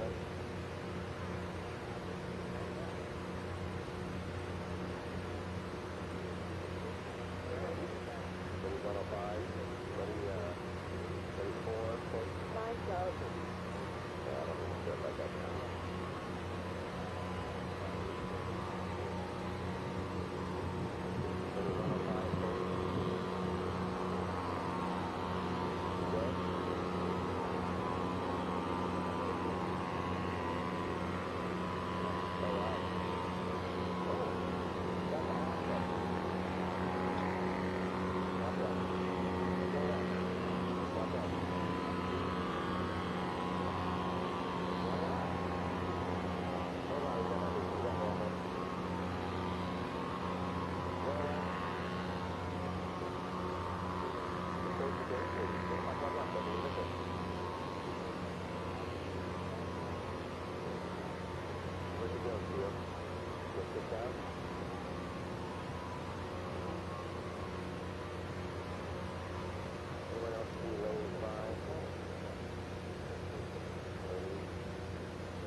Behind the barriers for lane 5, they're asking people to move away because of this drone on 5. I don't know if we can visually see that.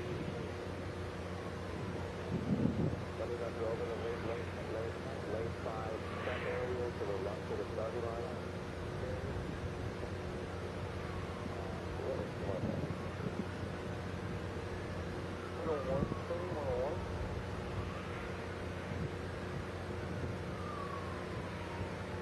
11 minutes for this drone, and the lane 10 has 15 more after that.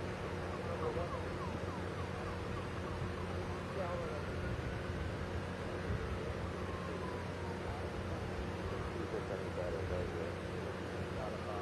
37, take 7.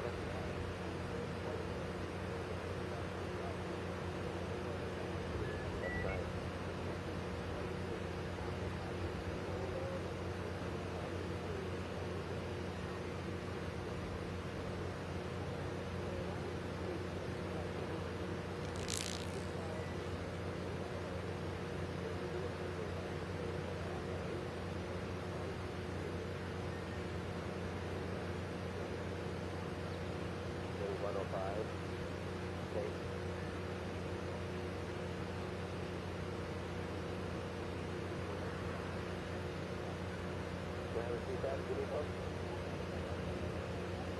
Flight ops is nervous about lane 5. Be safe, drone.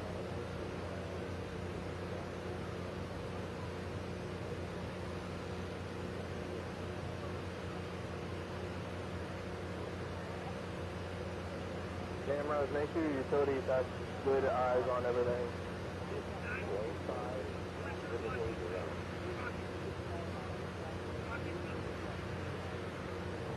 What's that?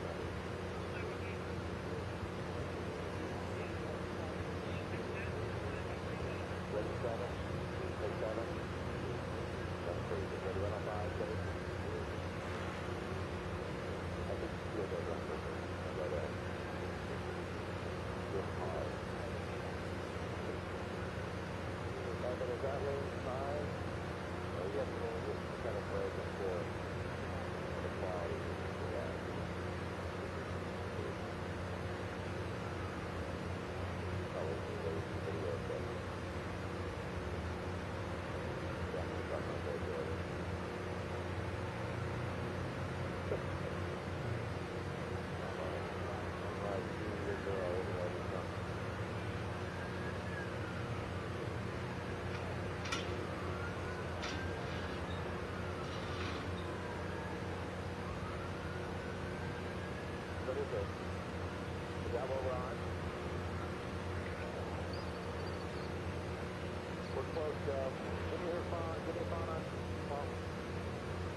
stand by the loose front one.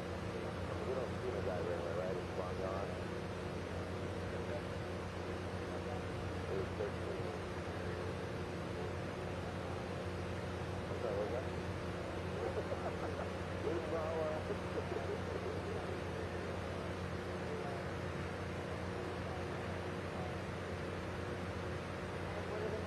Stay here, Joe, fine. After the grounding, go back to her. Cool. I like it, cool. 7's our bail. Two shots. What's that? Uncrewed.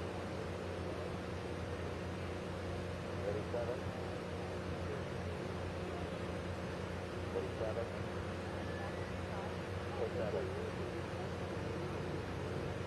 Ready, 1 on 10. Ready, 1 on 5. It's not just a not 1 on 5. When this thing's not, you want me to stay on like the tight side of the land area, so you can move your back in like that. I want it here. Then I'll go do it.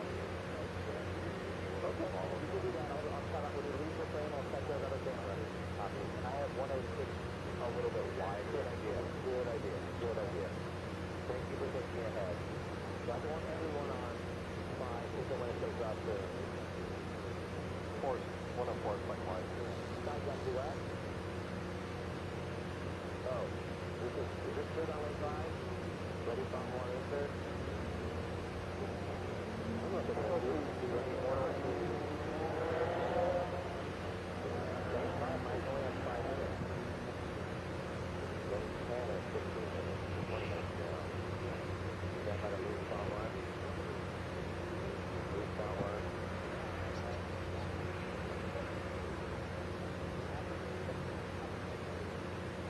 Note yourself, do not laugh when you got this joke. It is good. Oh, you didn't stand there.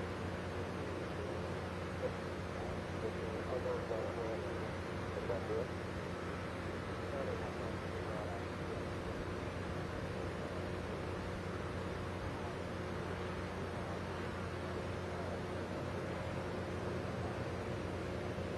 We're safe,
That's all I got for mine. No worries.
fire the gun.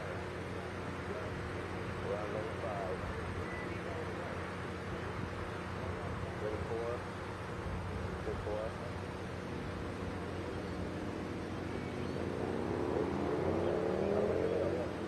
Looking for lane. We're going to get the guy who's all sleeves on. But keep the drone there, pick up.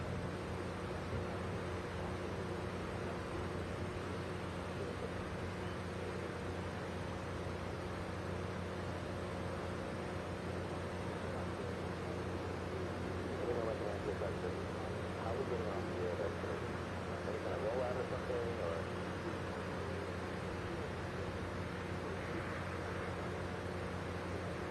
Yep. Understand. What's the plan off?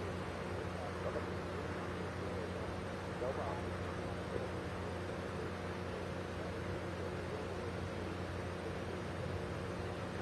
Like I need to roll out or something? Okay. So are you thinking the first shots aren't super tight, so I have to do a quick effect to it?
launch pad on fire.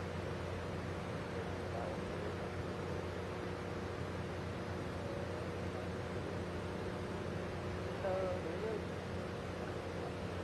Ready, 5, 6, 7.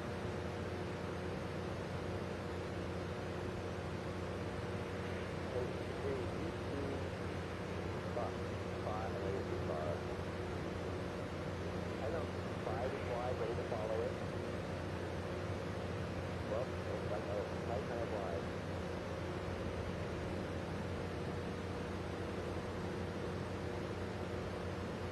I bet on that.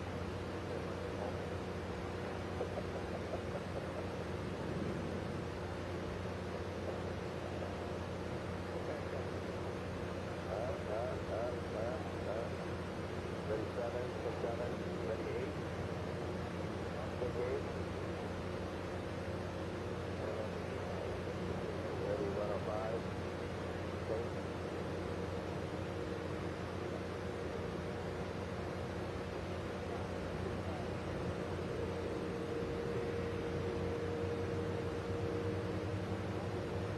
Shoulder for that.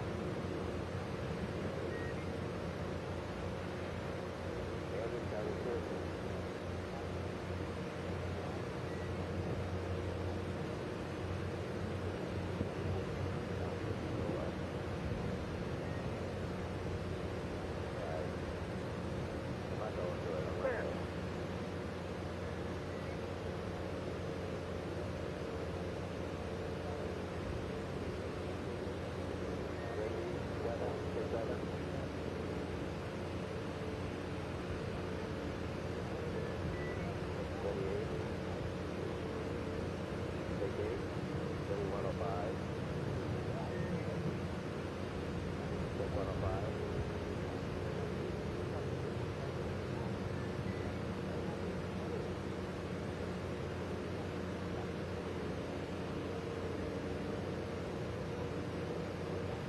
Leaderboard is what?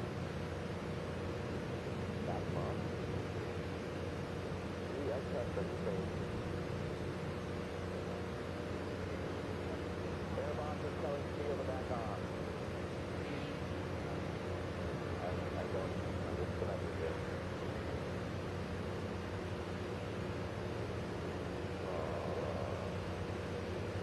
Ready 7. From 7. Ready 105, thing. Ready quickly to leaderboard.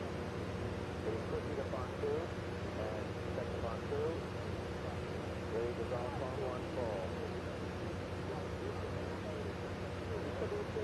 The back of that. No. Ready, take 105.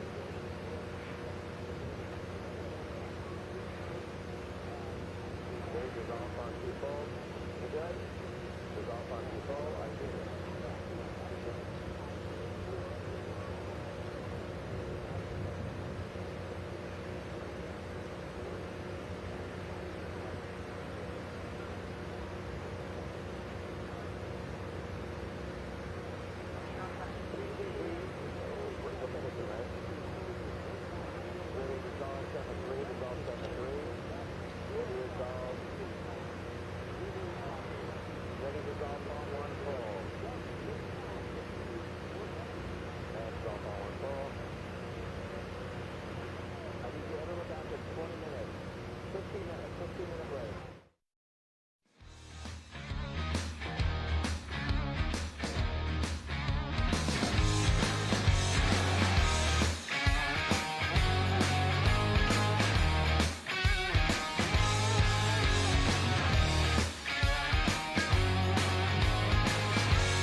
3 sessions in on day 4. What's Yeah. your first takeaway? I'm really actually proud about the progress that the teams have made and the rebuilds that have been happening in the background. So we were really worried after about day 1, day 2 that everybody would crash out and there'd Right. be nobody here for today. But some have, but a lot of them have, ordered parts overnight, gone back to their Airbnb or wherever they're staying and just built all night long. And it's the commitment to this is just, eye-watering. So that's been really cool to see. And we have 3 more full flight days. I love the fact that Elena has had some interviews with some of the teams after a malfunction or a crash. Right. And they're like, yeah, we're just going back to the hotel. We're working tonight. Yeah. I'm like, this is not Yeah. a duct tape glue situation, but they're like, get us back in the game. One of the teams, I asked him, I was like, so how are you guys feeling? And he was like, well, we took a nap in the Walmart parking lot, so we're good now. And I was like, all right, let's go. Yeah, I've even heard stories of teams getting parts from other teams, getting tools from other teams. Yeah. Like, the level of support is really impressive. It is, yeah. We have a discourse channel going on with all the teams on it. And at first we didn't see a lot of, chit-chat back and forth, but there was this guy out from California. He's got a Mohawk. He was the first flight of the first window, and his aircraft just took off, flipped over, and crashed. And he was like, all right. He got on discourse, and he's like, well, I made one record, the first crash of the DLC event. And then he was like, I'm going to this restaurant, bar. Anybody want to hang out? I got plenty of time. So, yeah, it's been fun to see that. Aviation community is alive and well here in Dayton on day number 4 of the DARPA Lift Challenge. I want to remind you we've got sessions tomorrow. We got sessions Saturday, and then we wrap things up on Sunday. Sunday night, 6 o'clock, flash forward. Yeah. You're going to kick your feet up a little bit, maybe have a nice frosty cold beverage, and then look back on what you accomplished. This all came together in under a year. Yeah, 11 months actually. So it's all a blur. I kind of blacked out during this time, but no, it's crazy to think like all of this stuff, all of this setup, all the people, all the staff, all the machines that were built in this amount of time has just been incredible. And to think that it happened so quickly. Yeah, so here we are about halfway through the challenge. We haven't cracked that 4.0 payload to weight ratio yet. We're nudging up against it. What do you think of the progress? So I love what the teams are doing. I love that they're doing that incremental, as I said before. And since I have the opportunity every once in a while to walk through the hangars, I know what's coming up. I know what people are doing. And I also know that some of those aircraft that we saw in the last window that didn't get to take off, I know what it is, and they know what it is, and I know that they just have, they really need like 20 minutes back in the hangar to fix something, and they're right back out there. So that gives me more excitement that, teams that people are watching, I've been hearing people are rooting, and I bet there's some betting sites out there that are all right, it's going to be this, it's going to be this one or that one, but those guys are coming back, and we hope, but we're seeing that they are, and so we get to see them all again. We've got one team going in the 4 o'clock flight window here, Eastern time, and it is Hanumantum out of Foster City, California. They are getting themselves into position. They got the whole show to themselves. They literally have the whole show to themselves. That's why we've got Don on set to help us fill this thing out. It's an interesting drone. JB, anything that strikes you right off the gate, or is this like, I don't want to say standard, but pedestrian what we've seen? Well, it's a little hard to see around the people standing in front of it, but we've got a tubular airframe. Got a lot of wires hanging off there. Still looks like a multi-rotor. Looks like coaxial multi-rotor, so 2 props, 2 motors in the same plane with each other. As I said, with these more traditional designs, the big question is what's their secret sauce? Yeah. And so just for context for everybody who's watching, if you see that gray box that's on there, that's our tracking system. So you'll see that on all of them. We have square ones and we have round ones that'll be right with the weight plates. So that's our independent tracking system. That box has to travel the 4 miles and then the 1 mile unloaded. It has to stay with the aircraft the entire time. Does it count against their payload or their weight? It counts towards the weight, which is why when you see the weights, they're not even numbers. It's always like 2 pounds or 2.3 pounds over. Right. That's the weight of that particular tracker. So we've got Titan, which is a program that's getting all the analytics and all the information, all that stuff. What does that stand for? Am I I throwing have you a no curveball? idea. I was gonna say, I have no I know idea. you know what I know you know what it's tactical something. I know you know what DARPA stands for, and it ends Yeah. with node. So we'll fill in the acronym, Okay. and it'll be something. It'll be Tactical. great. Come up with three. Node. Okay. Okay. Got it. Titan. For anyone that doesn't know, DARPA does stand for Defense Advanced Research That's Projects right. Agency. I know that one. Okay. I know that one. And That's being the a program manager, condition you of better know that employment, right? So that Titan box is tracking the movement. What Yeah. we see on the on-screen display that they've gone however many Correct. nautical miles. And that is total movement. Like, theoretically, they could just wobble back and forth. They could. As long as they covered. I mean, that Yeah. may not be the most efficient way to do Yeah. it. Have you So- seen anybody? No, and actually that was brought up in like the team orientation and stuff. We're like, guys, the spirit of this competition is to travel a distance. So Yeah. please don't just wobble back and forth until you hit it. Yeah. And so we've seen that, and that's this. People are trying to not only adhere to the rules here, but also the spirit, which is encouraging to see. I don't want to say we have favorites, and I'm not saying we're looking forward to some more than others, but MacGyver has really got our attention. Yeah. At the end of that last flight window, Spitfire made Right. us all pretty excited Yeah, about that as well. yeah. I mean, you as a former pilot, were you thinking, what in the Right. world are these guys going to do? So I've been talking to them the last couple of days, and they have a thrust vectoring nozzle. So what you don't see without some context there is actually their system that they're going to use is two of those put together. So they're going to put a weight in between two of those jets with two teams. and launch it. Who are using two planes? Well, it's one team, but yeah, that's their system. That's their aircraft system. I forget what they said. They were target drones or FPV company or designers, and so they were like, when they saw this challenge, they were like, maybe we can do this. Maybe we can tack two of them together. So what happened out there today is that they had, I think the story is that they had a crash just a little while ago, a couple of days ago, and it required them to rebuild the entire outside of that aircraft. So they had a nice carbon fiber. They crashed that one. They 3D printed the entire outside of that aircraft, and this was the first time. So they were going out there with just one of them to see if it was balanced and it could hover and stable. We thanked them for that. Like, don't put two of them together and put a weight and just try and go for it. So they were going nice and methodical. But it's different. Yeah, it's different from all the rest of the ones out there. We were a little more cautious with it. But because it was the first time it took off. If they prove that, hey, you can hover safely, then they're going to be in the running and have all the reins off just like everybody else. Yeah, we see these guys come out, and we see them get out there, and sometimes they get out there, there's no drama, they're completely prepared, they get up, they do their run. A lot of times we see them come out there, and they're problem solving, and there's a certain mindset that says, if I don't know how to do it and I'm not sure I can do it, I'm not going to try. And that mindset does not seem to be the mindset these guys are bringing. Now, we had one of the teams with those two orbital aircraft, right?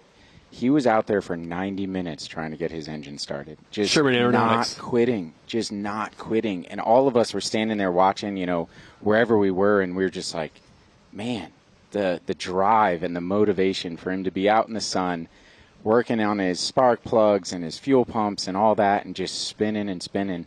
And he didn't quit. We had to finally tell him he had to get off the spot. It's awesome. I have some breaking news, and it just came to me by way of someone smarter than me. Tactical Intelligence Targeting Access Node. There we go. I knew you knew that. You were just testing. It was a backronym. They were like, we want this to be Titan. How can we make this an acronym? Yeah. But it's amazing the data that comes off that system and from all of them out there. And as Joshua and I were talking about it, even though sometimes it looks like a quote-unquote fail or something like that, they're getting data. They're getting new data. They're finding something else. And if you look, we'll show you what the output of Titan looks like and give you an idea of all the information, all the intelligence, all the information, raw data. And JB, you as a drone pilot will know this is a lot, but it makes sense. For me, I'm looking like the Matrix, but you're probably reading that and seeing exactly what there's to see. I mean, Donna, you've probably spent a lot more time looking at Titan than I have. What do you see? All right, so this is what we have in the command post, and this is how we track all of the different lanes. So we have those 15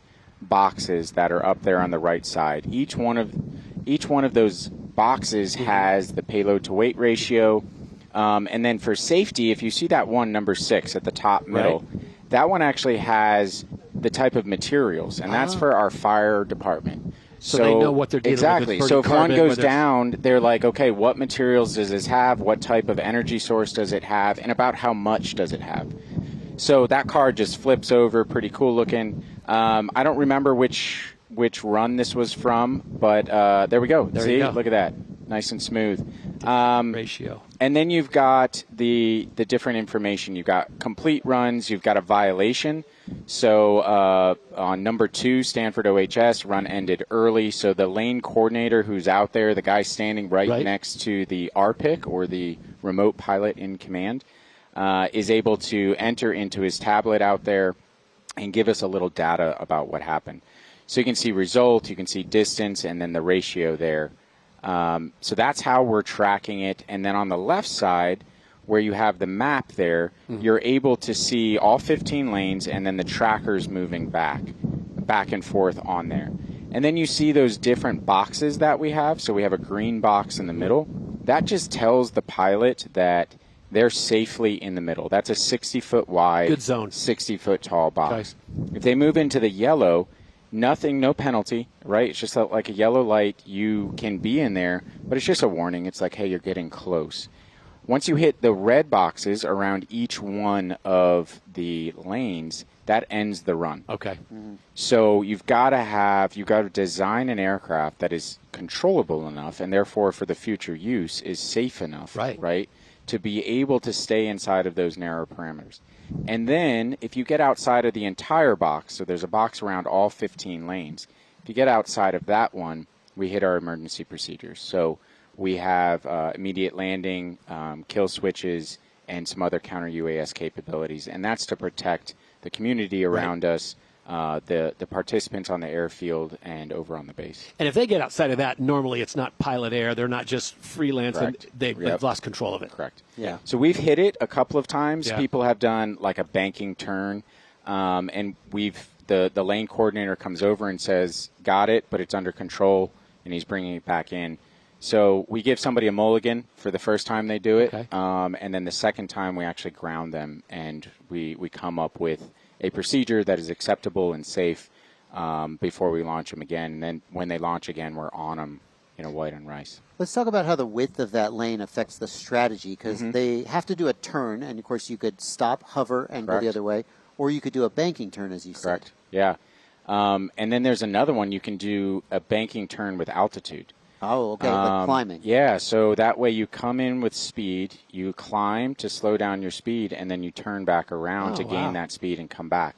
So right now, we haven't seen that. That's been a strategy that a lot of teams came into, especially the wing design teams. But I think that was overly ambitious because we're right on the edge of that control ability of the aircraft, that if you're starting to do dynamic maneuvers like that, we have no idea what's going to happen, right? Yeah. So most people, thankfully, are taking it safe. They're taking it nice and controlled. They're going up there, they're stopping, and they're coming back. And what we're finding is that power draw that is required, the voltage and amperage that's going through that system, is causing havoc on those at those power draws. Right. And these are the lessons. This is the data that we're actually looking for. And it's also what we hope the world knows, right? So, hey, sub-suppliers, right? We have a problem with this particular part, an electronic speed controller or something. It's affecting all of the designs out here. So now we need to go and research and develop electronic speed controllers that can handle this type of voltage so that we can do this, right? And that's, we've got the flight data, we've got the different design data, but that subsystem data is maybe even more important than what we're seeing here today. Plenty of action still going on as we are in the third and final session, the fourth and final flight window of the day. Just one team participating in there. That is the team Hanamontan from Foster City, California. We're hoping to see them up in the air just in a matter of moments. Behind us, you can see the prep area, the hangars, still a lot of activity there as everyone's using as much daylight and time as they are allowed it to see what kind of changes or fixes they can make. And Elena is out roaming in the prep area, and she's found a team that looks like they've got some positivity ready to roll. Let's check in with her right now. Elena? Hey, Todd. I'm here with Alberto and Luis from Max Weights, and they have a interesting build right behind us. Why don't you tell us about it? What makes it unique? Yeah, so basically we have a quadcopter that has all composite structures, plus 3D printing that we have done, reinforced with carbon fiber into it. Also, we have a whole system, so integration avionics, that makes these automatic flights really easy to do. And plus, we have a whole harness that has been customized for the size to carry. In this case, we have the barbells, but it can be customized to any type of load under the US system. And what has been just the overall experience here at the DARPA Lift Challenge for you? How has the energy been, and how are you feeling? Well, of course, the energy has been amazing. Here with a lot of people around us, and other teams, have been super nice. The DARPA team also, being very, professionals, and I was expecting, not less than this. This is a unique, organization, and I think everything is well organized. So everything is running, perfectly. So I really like it. So it makes us very comfortable. And you guys are going up tomorrow, and this is your first time building a heavy lift drone. What has that overall experience been like? Has it been challenging? What are those challenges? Extremely awesome in terms of the opportunity. We are bringing the opportunity to bring your experience and your knowledge into a solution, and the matching of the problem to the solution is a great opportunity. We feel blessed in a way in terms of trying to have that opportunity to bring the solution to real life. It's not the same to put it in paper, to actually work on the prototyping and actually make it work. And here is the grounds to test this awesome system. So we're really happy and glad and thankful for the opportunity. That's great. Thank you so much, Alberto and Luis. Back to you, Todd. All right, thank you very much, Elena. Appreciate that. It's interesting, Donna, I was going to ask you the invention or brought about 3D printing. That has kind of been a game changer, especially for some of these people on these overnight builds. Yeah. There's a couple of them. So when you're pitching a program at DARPA, you have to answer a number of questions as would seem reasonable. And one of them is, why now? So why do we believe that doing a challenge and trying to break this 4-to-1 barrier is actually feasible? And it comes down to a couple of things. And we've had some snippet videos that we've tried to explain this. But one of them is 3D printing. The ability to create something in your own garage or office or spare bedroom has revolutionized that innovation industry. So previously, let's say 20 years ago, to make a custom design aircraft part, you had to go to the one or two shops that were specialized, and they were really taken by the large aerospace organizations. So people didn't have the opportunity to go out there and build it. Now in the RC world, we did. A lot of that was foam, composites, like we see at Flight Fest, which is amazing. You get to go out very cheaply, go out. But if you want to get to these higher levels of performance, you need those materials and you need the shapes to be able to do that, right? So a couple of other things, the automated flight controllers. So we have commercial off-the-shelf ability to just buy a flight controller, and then you can go to places like GitHub and others and download software. So you're not recreating from scratch. You're just tuning to your design.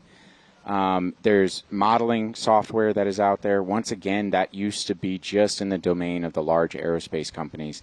And now someone can, with a $100, $200 subscription, get access to that modeling software. So all of this makes it so that now with materials, software, and testing, modeling, you're able to create these designs at a much lower cost and from the comfort of your own home. Let's go back to the 4-to-1 payload to weight ratio. What do you think the chances are that we're going to crack that by the end of it? Like, we're close. Man, we are so close. So I'm really hopeful. We've seen from some companies or from some teams, we've seen the slow progression. So we saw that today with that 3.8. By the way, I did hear from the team that it was just a tail boom strike, and they're going to repair it, and they're going to be back. So that team that tried for the 4.01 will be back tomorrow or the next day. But I think we're going to get it. I think we're going to be there. Yeah. What I'm really interested is now we have two different styles. So we have a traditional helicopter style, and then we have this team with a quadcopter, but who's making his own battery, and that's what's putting him way above everyone else out there, right? So that's the two styles. What I would love to see is if these other concepts that people have out here, Right. Make it up to there, right? Make it up to that level, and if it proves out or not.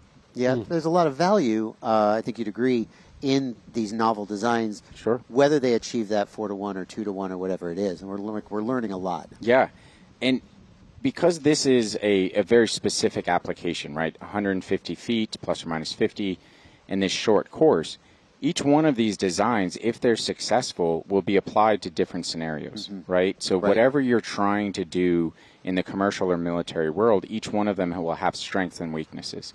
So the value of seeing these diverse designs has a direct application to that end customer. All right, so we can take you out on the flight line in the final flight window of day 4, and this is Hanumantum out of Foster City, California, a Silicon Valley, California deep tech venture redefining heavy lift UAV dynamics, built by PhD scholars, engineers, and entrepreneurs. Their design targets a 4-to-1 PO ratio, unlocking defense, agricultural, logistics, and commercial aerial markets. So this is a no-wait flight check at this point.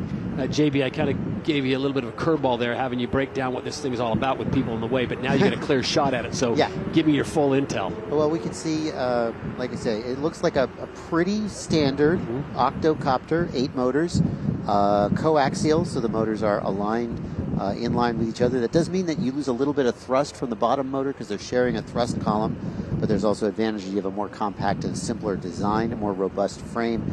Again, the question with one of these designs is going to be, what secret sauce, like the custom battery you mentioned, Donna, are they bringing? Because we mostly know what the capabilities of a platform like this are until we start like throwing curveballs at it. See the pilot on the right-hand side, keeping an eye on his unweighted drone at this moment. What's been really fun from my my lane coordinators, my flight line staff, is the different personalities of those remote pilot implements, those RPICs. And there was one guy who was just sitting in a lawn chair with the remote control, just in the zone. Like, he didn't even know that the world existed. It was him, the plane, and the full concentration. You see people out there fully animated. It's really interesting to see just how people are connected, to that drone, and it shows up in their body posture. You have flown Harriers. I have. Have you ever tried flying drones? Yeah. And is it like, this is crazy? Yeah, it's it's totally different, right? So the seat of the pants feel is how we fly aircraft, and these obviously don't have that. So it's a totally different skill set. So this guy looks like he is controlling a good bit, or he might be just in a backup mode.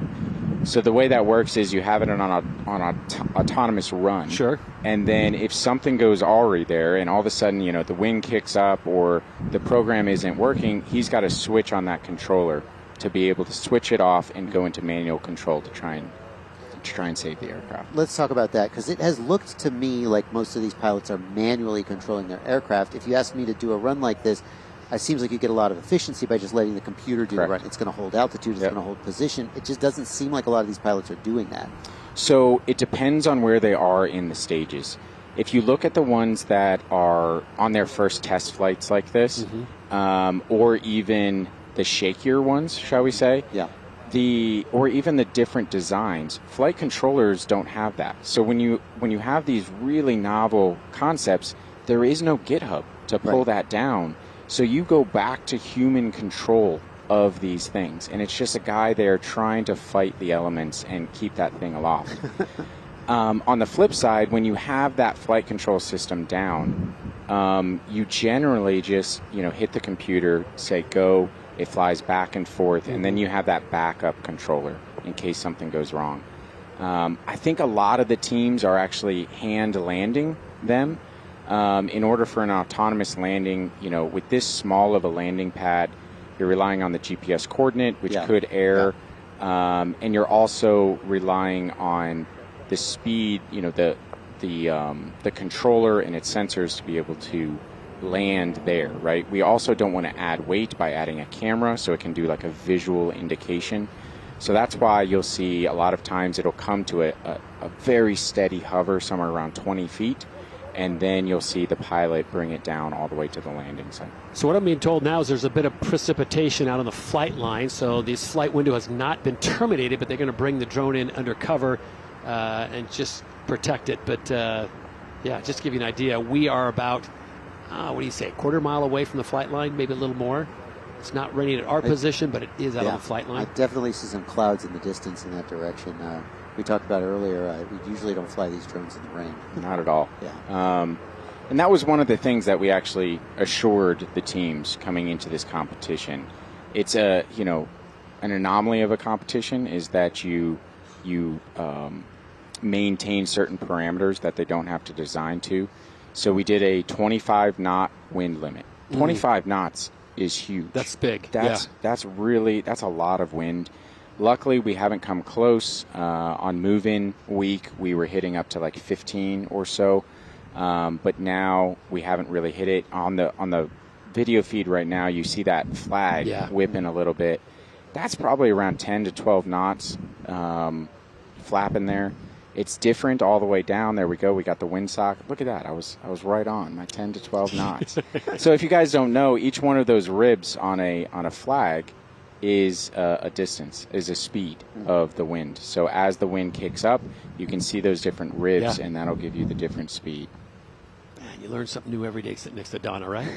That's true. I never knew that. Yeah. What do you find? You find that there are similarities and differences between full-scale pilots? Of course, you're both a full-scale pilot and an RC pilot.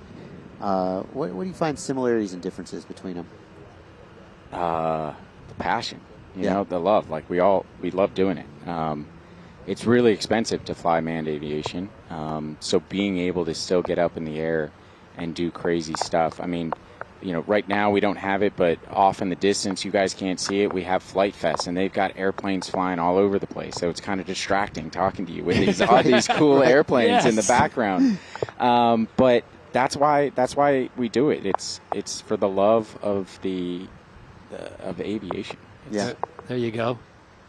Our director, Scott Barkey, getting us a great there shot. We go. Listen, was there a demolition derby earlier today? Yeah. There's about 60 of them up there. And I was going, what is going on? So I haven't been there yet. They have another one at 7 o'clock, so I'm going to go to that one.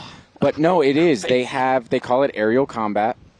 So for 30 minutes, everybody launches their airplanes and just tries to take each other out like a demolition derby. It is one of the most entertaining things. If you're watching back home, you can YouTube Flight Fest, and you can see a lot of the replays from the past years. They're filming all this right now, and will be putting it up onto their website as well. But it's actually really exciting. Right now, you know, this is the first move-in day, so the public is pretty light. They have a good number of people that'll be moving in tomorrow, but by the Saturday is generally their highest number. So their record has been 170 aircraft up in the air at the same time, all fighting each other and seeing who can survive. The last one standing. It's really fun. Yeah, if you get a chance to make your way to Dayton here for Flight Fest, it's something you do not want to see. Remember, we've got 3 more days, Friday, Saturday, Sunday, before we wrap things up here at the DARPA Lift Challenge. Right now we're in a little bit of a weather hold. Hanumantan, a team from Foster City, California, is on the deck, and they have the entire course to themselves right now as the lone team here in the 4th session, which officially is 90 minutes, but we'll see what they do as far as rain, precipitation there on the flight line, so they're going to stay undercover for the time being. And we don't know if they're going to extend that window for them or what their plans are. We've seen them go up once. We'll see what they do. Yeah, so this flight window, we have backup flight windows. We have another one at 6 o'clock. For exactly this reason. In aviation, you always have to account for the weather, in manned and in drone. So we built our schedule this week to have enough slide for that. In the beginning of the week, the first fly day, Monday, was on and off. We fought through it. We actually got really lucky and didn't have to cancel any windows. But with potential weather rolling in this week, we just have to flex and roll the schedule and stand by to wait until the weather cooperates. You know, we talked about things you can do with a full-scale aircraft. You got seat of the pants. It's missing, but certainly one of the things you can do with a drone, like over at Flight Fest, is put 170 of them in the air and crash into each other. Yeah. Until, no, and it's different, right? The thrill of manned aviation is getting up there and seeing the world from on high. You can have some of that thrill through the FPV, which is amazing. You know that, right? But it's not the same as being up there. No, not the same. A little, you get some of that feeling.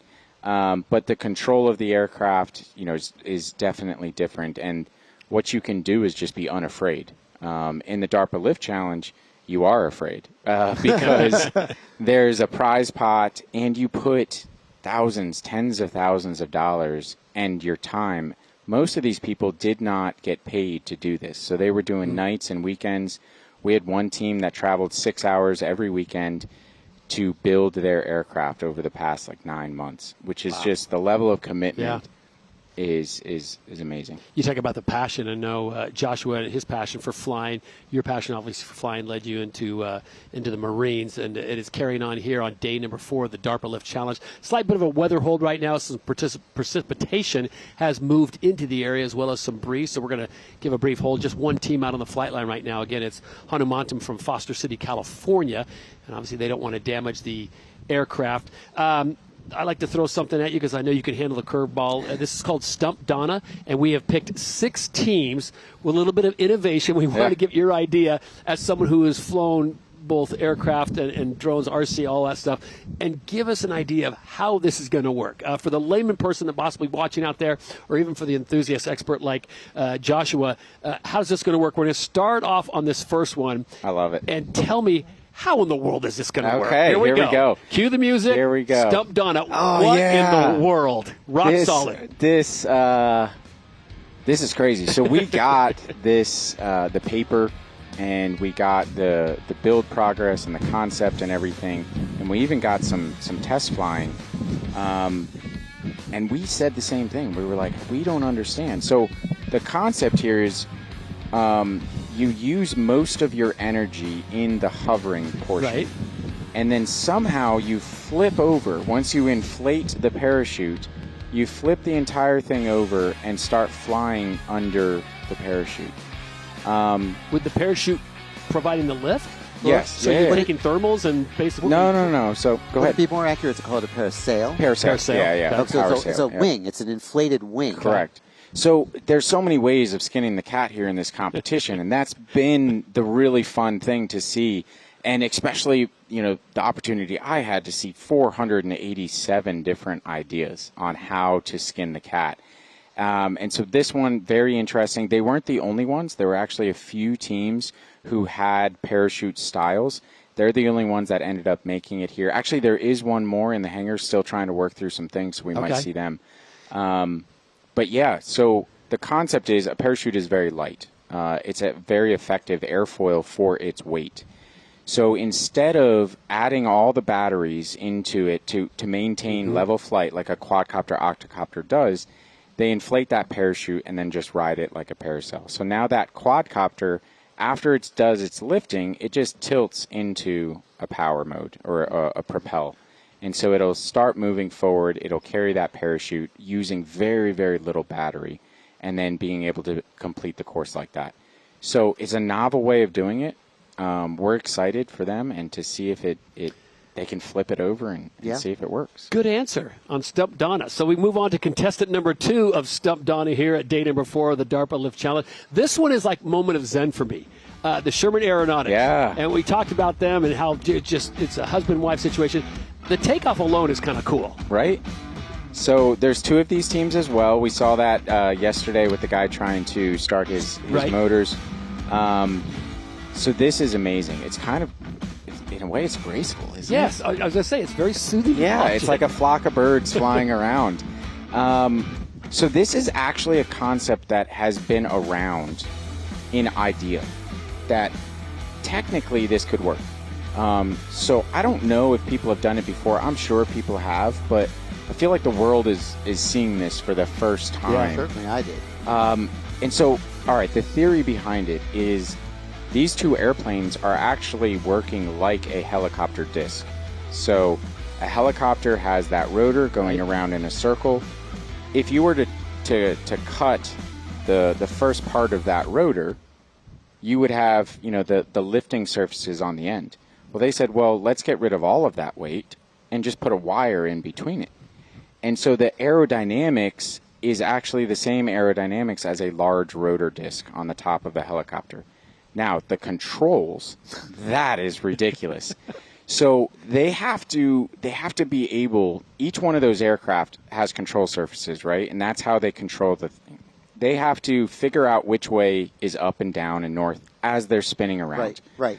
And then as they're coming around, let's say they want to move towards you, Josh. So this one has to go down, but because it's turning left, it's this way, right? It's not this way. Right. And then the whole disc has to move. Right. And then when they come over here, they have to maintain that. So every revolution as they're going around, they're adjusting their flight controls on those individual airplanes so that they can maintain that stability. It's crazy. Yeah, it's awesome. And it wouldn't be possible without modern miniaturized flight control computers. One of the things we talked about previously was there are old ideas that didn't make sense with the technology of the day that maybe reviving them with today's technology makes sense. Maybe this is one of them. That's right. And so talking to those two teams about the applications, one of the really interesting ones, those ones that we just saw were home-built aircraft, but they're extremely simple and cheap to make because they're just a set of wings, a tail, control surfaces, and an engine. So compared to the helicopters that we've seen out here, they're a fraction of the cost. And that has value in and of itself, right? When we talked about Flight Fest and being able to crash and rebuild rapidly, that's one of those systems that can do that. And then also, just to think that somebody's idea was, I'm going to take an airplane that takes off of a runway normally, and I'm going to spin it in a circle so that I can take off vertically. It's awesome. All right. It's crazy. Third, and certainly not least, but the third and final contestant in Stump Donna. Have a look at this. The name alone should get us some extra points. Happy Hellfire. Now, this does not look like a drone to me. This looks like a paraglider with something else. But what in the what? Yeah. So like the powered parafoil that we saw before concept, this is taking a powered hang glider concept. And once again, they're taking an idea from another form of aviation, and they're saying, okay, how do I make this vertical? So overall, that platform is extremely light. It's definitely not at the 50 pounds. The problem is because we require them to do that unloaded mile, it means it's extremely light, right? Yeah. And so you have to get you have to have enough mass to not get blown around by the wind. Right. And that's exactly what happened to them is they started getting a little bit of wind, a gust, and at that light loading and that unloaded configuration, they just weren't able to keep it going and fight against those winds. Yeah, it looked to me like they were trying to pitch over into forward flight and they could not get their nose down. Correct. As soon as they started to pick up speed, their nose lifted, and they need more weight. Yeah. Yeah. So they were able to get past their unloaded check flight, and on the loaded, which is the one you saw, now they have an opposite problem of a pendulum type movement, right? So they put their quadcopter on the bottom of the aircraft, and then they put their weight in the middle towards the top. And just like trying to hold a broomstick at the end, right, that's very difficult to do. That's what the problem that they have set up for themselves. So as they tipped over, they started kind of losing it. They lost lift on one of the wings and then came down and wasn't able to get enough torque on those bottom motors to be able to lift that weight. A little bit of breaking news. The flight window for the fourth and final flight session of the day, or flight window of the day, has been terminated. Hahnemann has decided because of the weather and that they're going to postpone. They don't want to put any damage, so they're done for the day. So that will close things out for day number 4 of the DARPA Lift Challenge. It has been exciting. It's been amazing. We take a look at the leaderboard. A little bit of movement that came in the first flight window, and that's because Aviadrone put it up there at 3.84 on the ratio. Pretty excited about that, Joshua. We loved what we saw from the team from Columbia, Maryland, and I think they've got some serious promise sitting on top with some great teams chasing them. Yeah, for sure. It really kills me to see that 3.84 and not a 4.0. I wish we had gotten there. Obviously, 3.84 still very, very impressive. Donna, thanks so much for being with us as a program manager. We know how your time is so valuable. Your final thoughts on day 4 as we look to day 5. I think the weather's going to hold. I got to check the weather station. We've got a very full day of flights tomorrow, so we're excited about that. And some of the teams, that we didn't see today, they've had a full day of rest. They've had a full day of rebuild and tweaking of their designs. And so we expect that leaderboard to make some movements tomorrow as well. Joshua, final thoughts as you look forward to day 5 and reflect on day 4. Oh my gosh. I almost feel like we were spoiled this morning by getting to see a new leader take position in the very first run, and then just everybody sort of vying and jockeying, but that's what it's all about, isn't it? Is it terrible that I really want to see Spitfire about there on the flight line? No, again? that's great. That's exactly what we're supposed to do. See them out there Let's so see fast. this thing fly. Yeah. So that'll bring day 4 to a conclusion. We hope you've enjoyed our coverage here at the DARPA Lift Challenge, and we will be ready back tomorrow, 9 o'clock Eastern Time, for more great activity. Will history be made? There's a very good chance. So on behalf of Joshua Bardwell, Elena Buenrostro, and Don, I'm Todd Harris saying so long for now. We'll see you back tomorrow at the National Museum of the United States Air Force Museum here in beautiful Dayton, Ohio. We'll see y'all tomorrow.